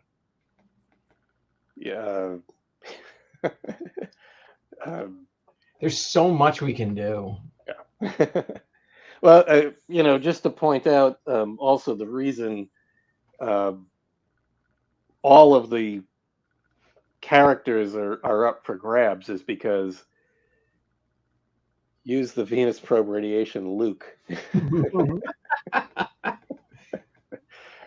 And the reason that you guys are able to do any of these ghouls or any of the characters is because that was one of the things that we did with Image 10 in kind of solidifying its legal position as a as a film, as a property, and bringing it into the realm of being a franchise, so that licensees such as you guys, anticipating licensees would want to be able to use everybody that's in the film. You don't want to limit anybody from that, or just having to put out, if you're making T-shirts or whatever, you would just have to put, logos on T-shirts. We wanted to avoid that and be able to give all licensees the ability to use the elements that make up the film, which are which make up the character of the film, which are the the characters, which are the actors and their likenesses. And so we have that deal with all the leading cast members or their estates if the actor is deceased, or like in the case of George Romero, his personality rights as the director, under the Night of the Living Dead banner, all of those people or their estates as a action figure or a product is made using their likeness that utilizes the likeness. Action figures is a perfect example of this because it doesn't exist without the person's likeness. So that's a very easy kind of a product to pigeonhole, for this purpose, that the actors will get paid. So that's so important. A Karen Cooper figure, is going to always have Kyra Schoen's likeness, and so she's compensated for that. Which and is the same with George Romero as director, or Gary Striner as a posse member. All of these little things, make up the character of this movie.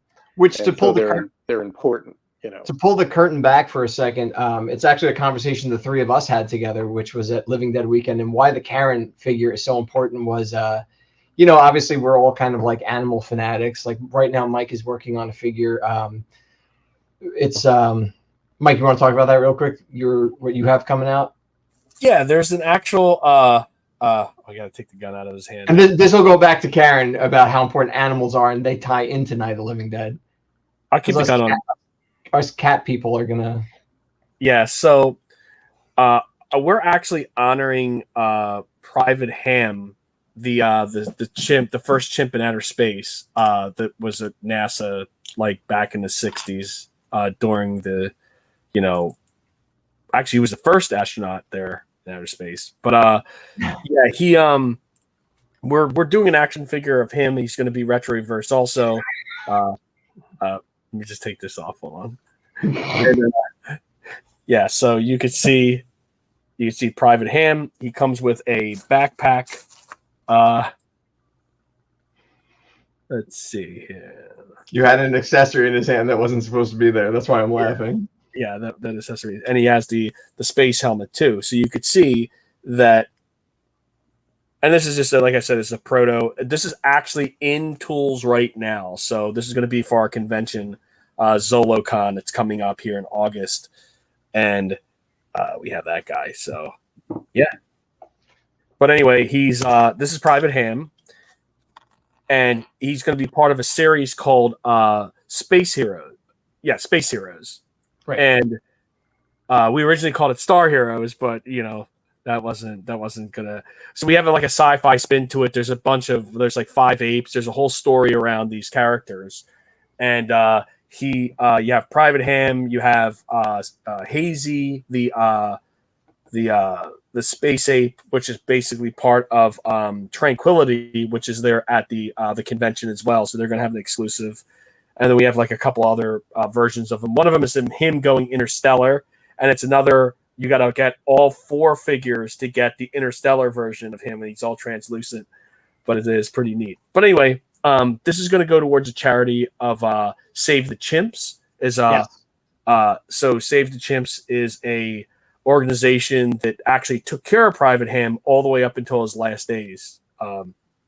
But they have a huge array of chimps that they have right now that they're taking care of. He passed away on Earth, though, right? He didn't die in space. Yeah, no, of course. He passed away. He lived like 18 years after that space. And it was only because he became a chain smoker, so that was rough on him. Yeah, but part of the fun with working with Image 10 specifically, Jim, working with you has just been so awesome because you guys like give us like so much like creative freedom where I'm like, obviously Kyra's huge on cat rescue and stuff. And, I had asked you, I was like, can we do something with Kyra with, cats? And you were like, hell yeah, dude, like go for it. So we're going to be doing an exclusive variant of the Karen figure that comes with a cat. And, we'll be working with an animal rescue with that. So, that's all because of you guys. So, good. Well, very worthy cause. Yes, and Kyra will be kind of leading the pack on that. So that figure is totally her. Really getting in there and making sure all the kitties get rescued. So, Night of the Living Dead is just saving everyone these days. I love it.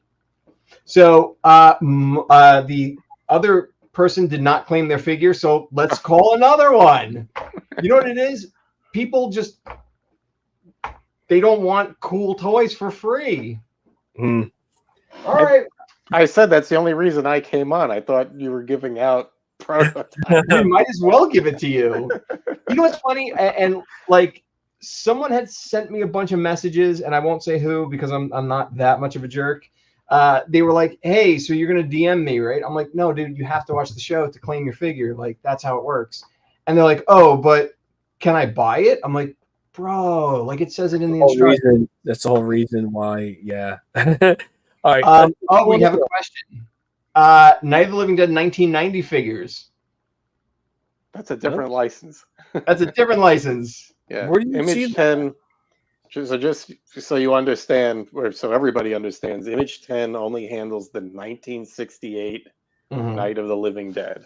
Correct. And Night of the Living Dead 90 is another. I don't even know who the rights to that. I would assume Sony. I don't know how that. There was another company between Image 10 and Columbia Pictures. Right. So whether Sony just and now there is no Columbia Pictures. Sony has all of that. So whether that is just distribution rights, I don't know. We've never looked into that because that's not our correct purview. That's not our license. That's not our franchise. Image 10 just handles the 1968 Night of the Living Dead. If we can do it, that would be awesome. And again, peeling back the curtain a little bit, there is another zombie movie that there was talks, and it's very complicated, and it would be a beautiful complementary line to Night of the Living Dead, but it's like, oof, oof, oof. Jim, take it away, brother. No comment. Well, the problem that you're going to run into with any of other, look, I get these comments and, get these questions all the time. Night of the Living Dead is the only film of George Romero's that his estate Correct. still has a stake in. That's important. All of his other films belong to other entities. He was either bought out, or that wasn't part of the arrangement when it was made. It was a work for hire, like most, how most directors operate. They may get a percentage or something depending on what their stature is as a director with a studio, but Night of the Living Dead is the only George Romero made film that he actually still has a financial stake in it through his estate. And it's also the only film that this has been worked out to use the likeness of the actors, because again, that was part of the legal strategy of securing rights to this film, was to utilize the actors' likenesses. Absolutely. There was two kinds of infringement going on over the years. This is another thing that even our licensing agent now has questions about this, because this is new territory for almost everybody. But a lot of the questions are, well, why was Night of the Living Dead public domain, but now it's not public domain? Right. And it's like, well, because public domain doesn't work that way, especially for a feature film. A feature film, by design, a feature film has many, many moving parts and many, many aspects that have rights attached to them, including the actors, including still photographs that are not actually part of the film. So, for example, Night of the Living Dead's, famous one-sheet artwork, that was copyrighted. It was copyrighted by Continental. So you could, and then Image 10 won those rights in the lawsuit, and was able to, regain those rights. These rights, like the actors' rights to likeness, the still photographs, which are separate from the movie, they all had a copyright notice on them. There's the stills that we have now that people have never seen before, so that's basically unpublished. Yes. So that when they are revealed, whether in John Scolari's upcoming book, or can't wait for that, when they're on like the Criterion Blu-ray, when they're in like a still gallery, that then becomes a published work. It becomes copyrightable. There's all these moving parts with a feature film. It's not just the actual film itself. And so these rights have kind of been sitting there dormant, and they have never been utilized. So it's not like the situation changed where the rights changed. The rights just weren't being enacted upon. And that was part of our thing, was to bring that all in there. And, for years, the actors, especially somebody who was a little bit more hands-on, like Bill Heinzman, he always had a question like, well, wait a minute, don't I own my likeness? Right. And you do, it's basically a shared right. He's the cemetery ghoul, but he's wearing very little makeup. It's essentially it's his face. So the cemetery ghoul is a character that's part of the film and would be part of that, those rights, but there's a shared right with the actor who portrays that. And that was all, again, no studio really ever brought that into any kind of like consideration until Bela Lugosi's son, after the actor had passed away, brought this as a legal matter to Universal, because the Universal monster films were just going on and on, with through the decades.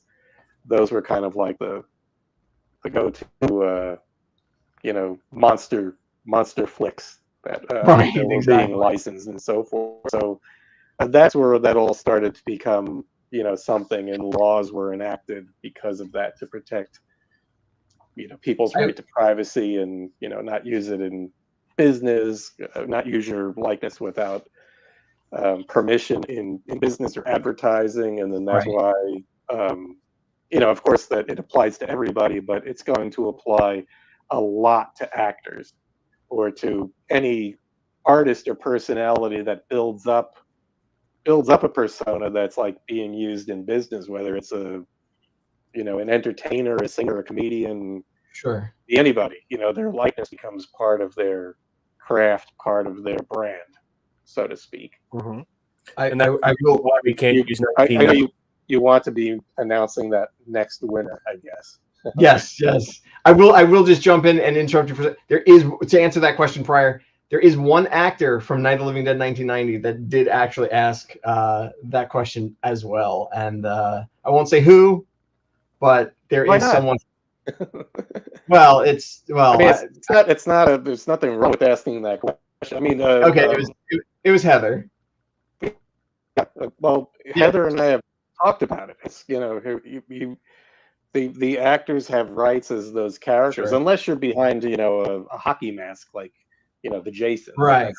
I would love to get a Sarah Cooper. That would be cool. But let's call this new winner here. This was, I forget whose number called this. Number 14.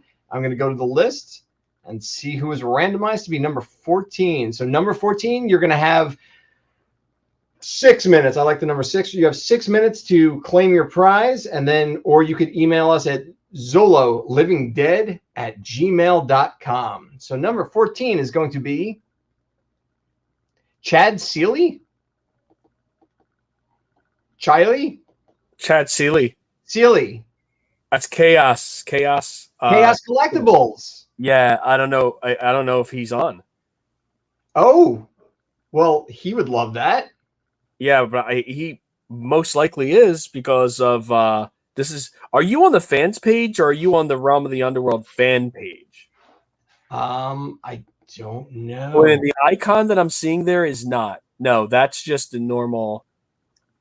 Unfortunately, everybody who was on, I just drove them away with that dissertation about the legal matters. But no, that's very important. But Chad, unfortunately, that's going to be one of the issues that you run into. Trying to do other, or at least other George Romero films, is you have to get, you technically have to get the actors on board, and rights holders and studios and all the people running that end of the business, are starting to become more aware of that. And that's why you see, like certain licenses, it's always certain characters. Sure. Certain monsters or, characters that don't incorporate actual human beings' likeness in them. Of course.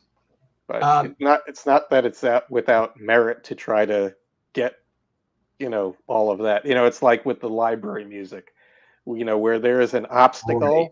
That's your, you can use that obstacle as an opportunity. The person who gets that obstacle out of the way is going to enjoy the benefits of, being able to produce a product that, is something that people actually want. So we do want that Sarah Cooper figure.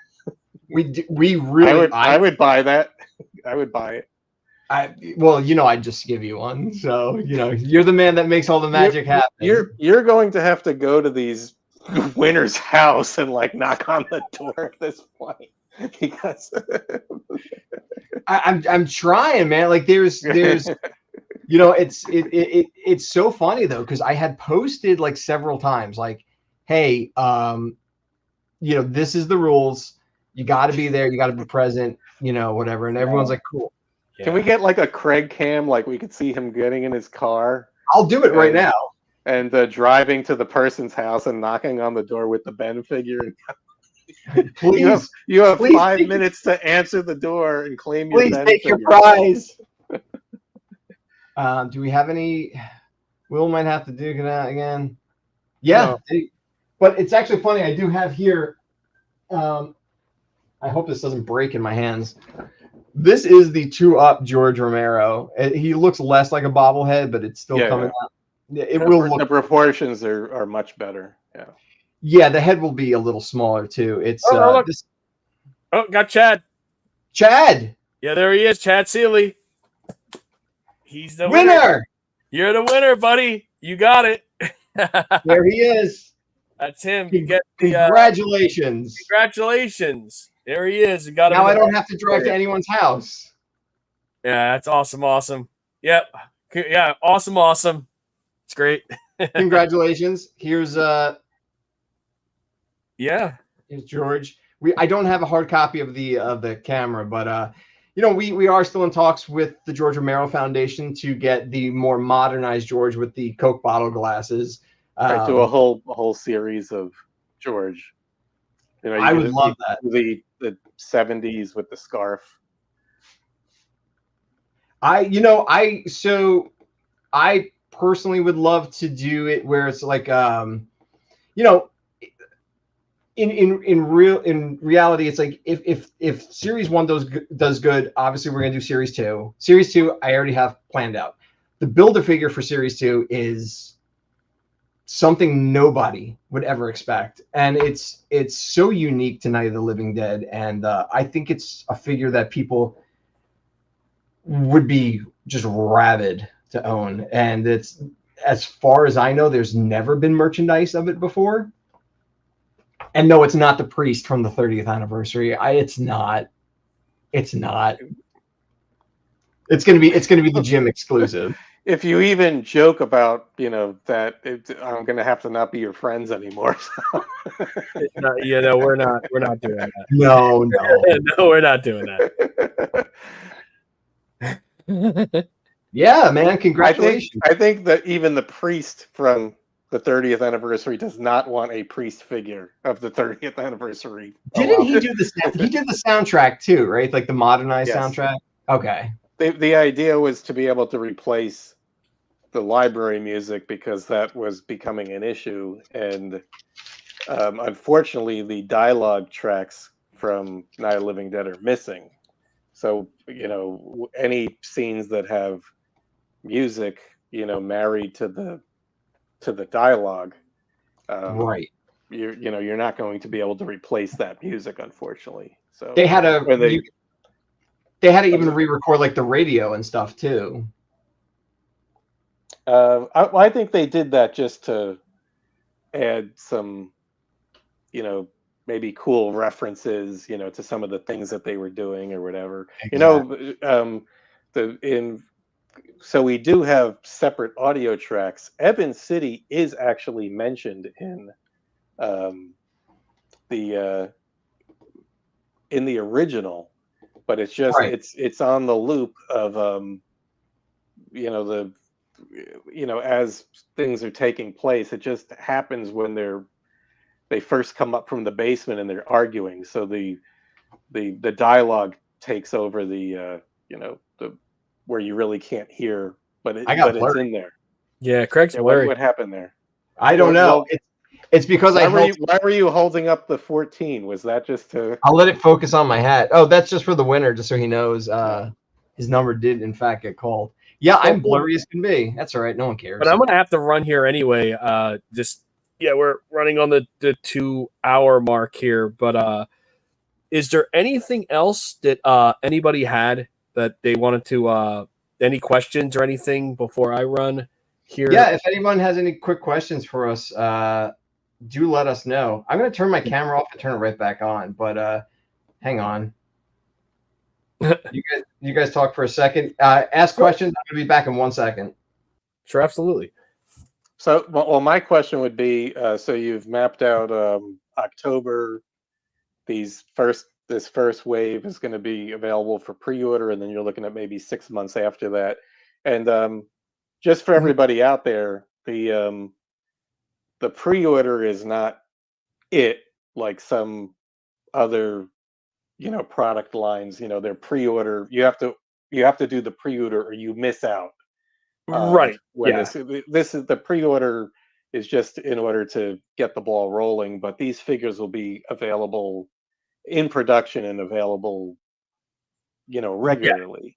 But the thing with the pre-order that's going to be very He's important is all happy with himself.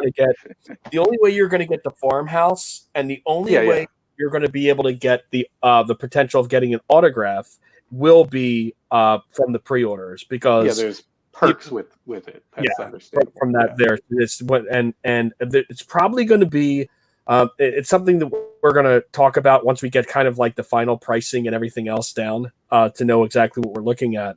We might try to even do some sort of extra incentive with it as well, and that's we're kind of rolling around a little bit to see.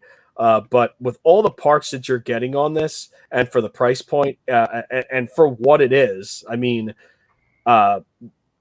we want to make it not only cost effective, but also making it where it's just such a real value to the whole thing, and having people being excited for moving forward. And it, I think one of the questions, that people were asking was like, what is the price going to be? Right. Actually, we'll just ask that right now. What was that? Okay, the price range. Yeah. So for these, we're trying to keep them, our goal is to try to keep them around like 25 to 25 mark on it. But what you're getting is you're getting 2 sets of limbs with the figure, plus accessories, plus cloth. I mean, it's plus a George piece and the Build-A-Figure as well, like it's into there. And that's kind of the goal that we're sitting at right now. So could it be 26? There's a possibility. It just depends on what the factory comes back with. And then you have logistics, obviously, of getting it from the factory to here, because that doesn't just happen. and from us to, and also to cover returns or cover problems that's going to happen along the way, because these things do happen. So there's enough going on there, especially when you're doing a broad range of toys. And, so that's why when people were asking too, is that what is taking so long, or what is the reason? When you do a toy, you see this a lot happen. And what ends up happening is people rush to market way too fast. I mean, I think that when, and I guess I could say this because it was public knowledge, but when Reaction first went to when Funko went right to rush to market with their stuff, they broke into packages. They literally were broken into packages. Right. And people that pre-ordered were upset because they said, "Well, what's going on here?" And we're not talking about a figure that's interchangeable. We're talking about a figure that when it's broken, it's broken. It's glued. It's glued together. Yeah, if you're collecting Funko, you're basically collecting it to keep it. Like, I like the artwork on the card more. Like, I love their Universal Monster line, because they do they're doing all the quirky stuff. You have every version of the creature from the Black Lagoon, including the one that I like, the Creature Walks Among Us. But you're buying that for the whole thing and just leaving it on the card, because like that's the presentation, that's the fun part about it, and that's like the nostalgic aspect. I don't see a lot of reason to like be breaking them out. I don't see like breaking them out of the package. I don't see like cool play sets or things that go along. Like, if they were to make, hey, there's going to be a Abbott and Costello play set, and that's the only way you get the Abbott and Costello, then I may think about, well, I want to break out the Glenn Strange version of the Frankenstein and put him in there. Of course. So when you're doing, I just use that as a crazy, wacky example. I would love Abbott and Costello. But those are the things that you're trying to give to the customer. Yeah. That's what we think about with Night of the Living Dead. Like, it's Image 10 thinks about broadly, but at some point we have to let you guys, you and other licensees do what you do, right? Because it's not our area of expertise. So we just hope it works out. In the case of you guys, when we saw the 5 figures, we were very pleased and didn't have to say like, well, what the hell is that? Right. Yeah. And What movie is that from again? What movie are you guys watch? No, it's the stuff looks good, and again, my test is, does it give me the feeling of when I first saw the movie? Right. Because I'm seeing it new for the first time. Does it give me that like same feeling? So Right. that's what we kind of go for. That in mind, so when do you guys, we know about pre-order, we know about possible release date. When do you guys anticipate announcing what the next wave would be? Would that be something like with the pre-order? Yes. Like a tease Yeah. of like what the next 5 figures would be? Yes, that's something in there. But I want to answer one question real quick. Will there be a buy-in, an all buy-in option? There will be. That's the farmhouse option, right? Because we're going to have all the figures in there. In that set, you're going to get the Build-A-Figure George, so you'll be able to get that in there, obviously, because they're going to be individually carded. You get the farmhouse and the potential of getting an autograph figure. There's a possibility, like into that setup.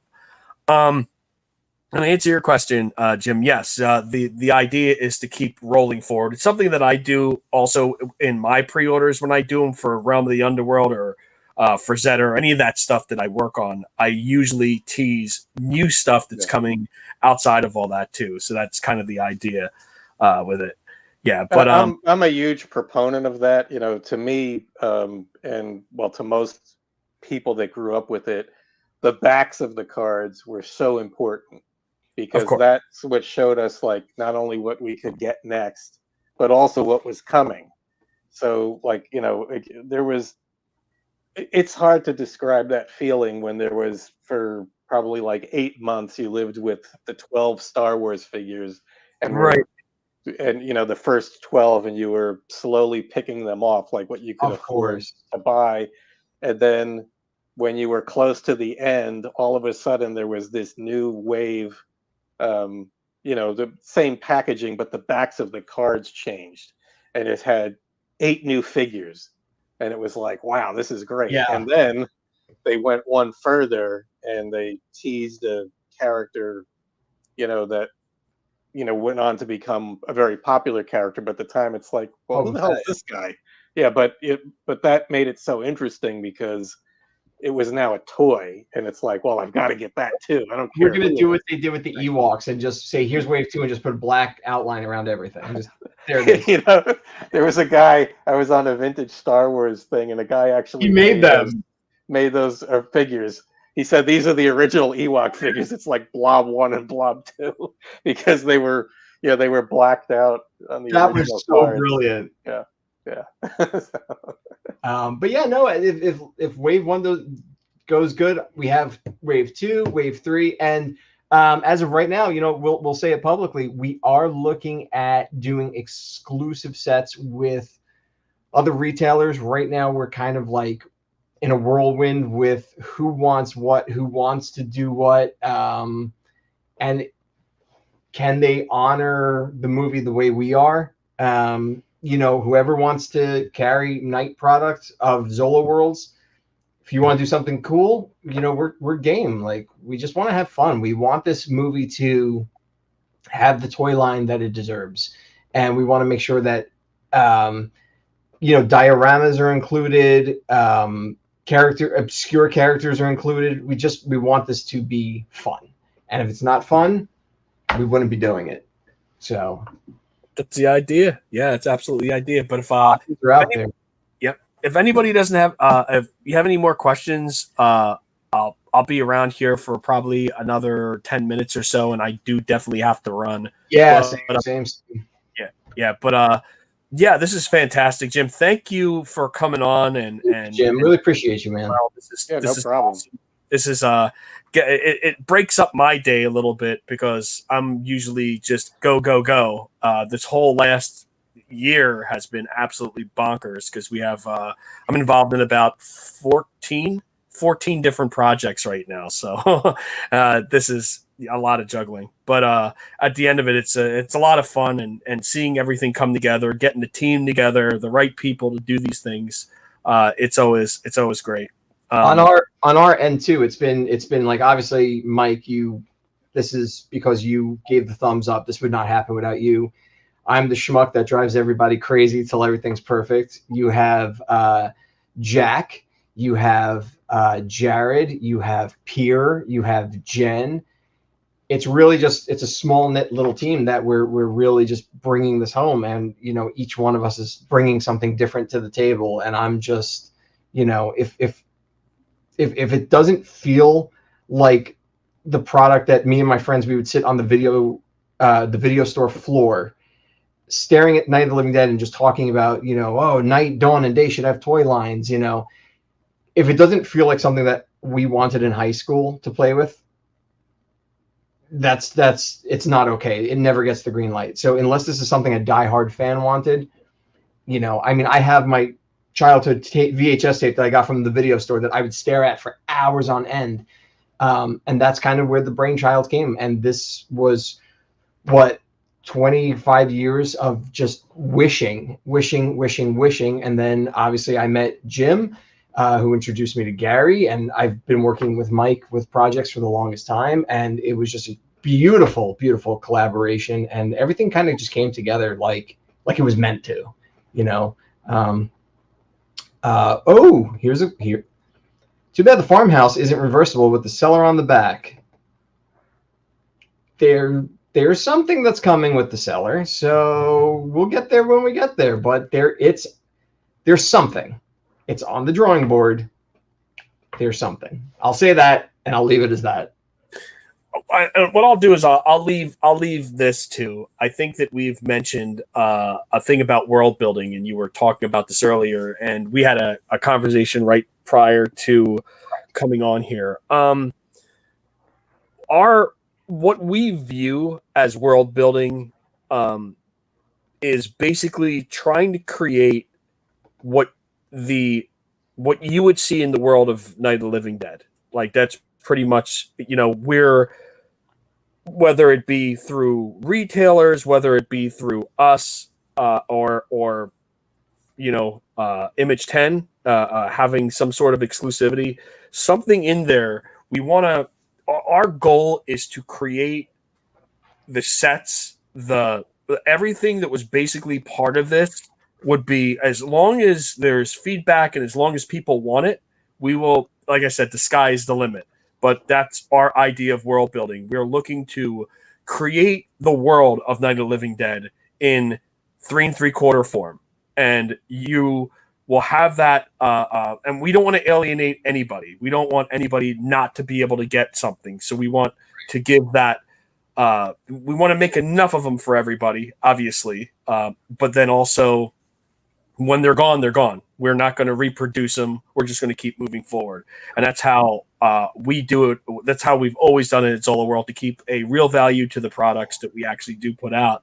Right. As well as, you know, for retailers, you know, because that's another big part of this, is to get retailers involved, you know, to carry these in their stores, and that type of thing. So, yes. So the idea is going to be that if you've seen it in the movie and it's a very popular part of the movie, the chances are that, yes, there's a possibility of that. And look at this. Look at this already, Craig. You see that already, right? I see it. I see people are suggesting things. We're not going to remark on it, but that's, yeah.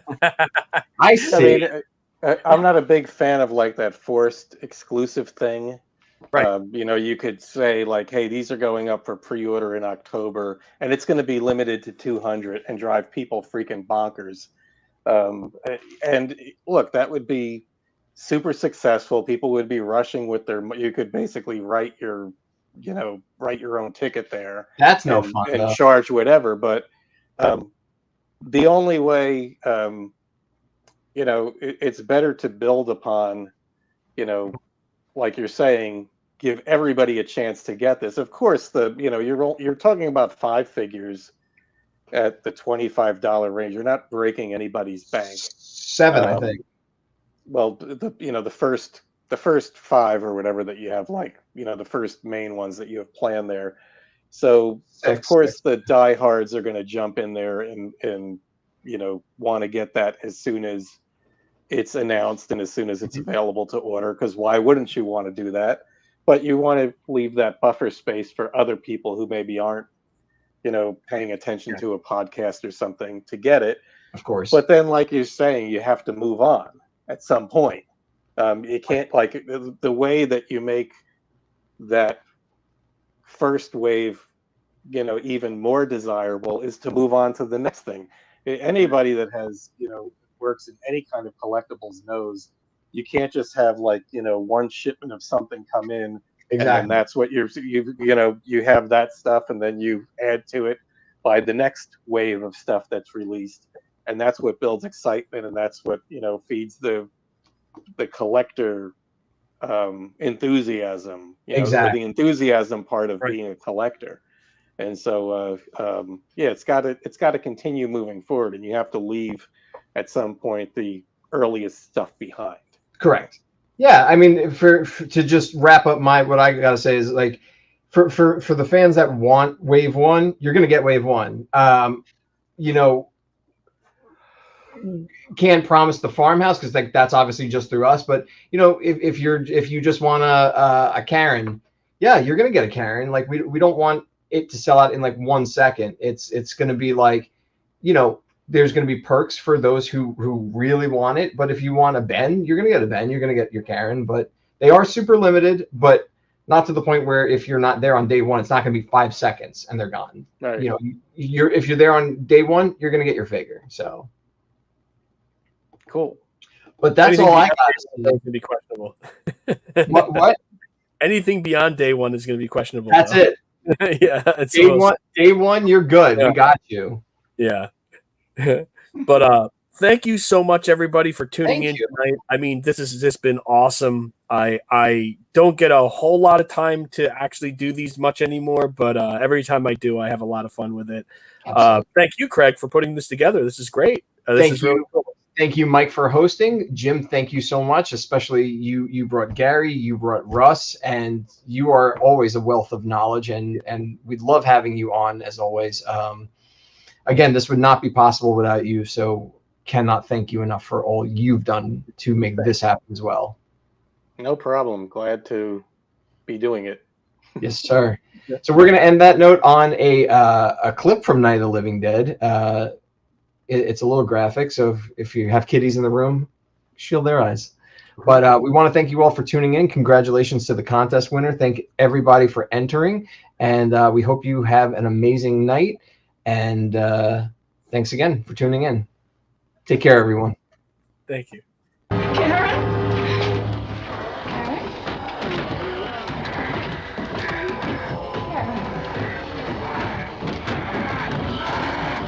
Oh, baby.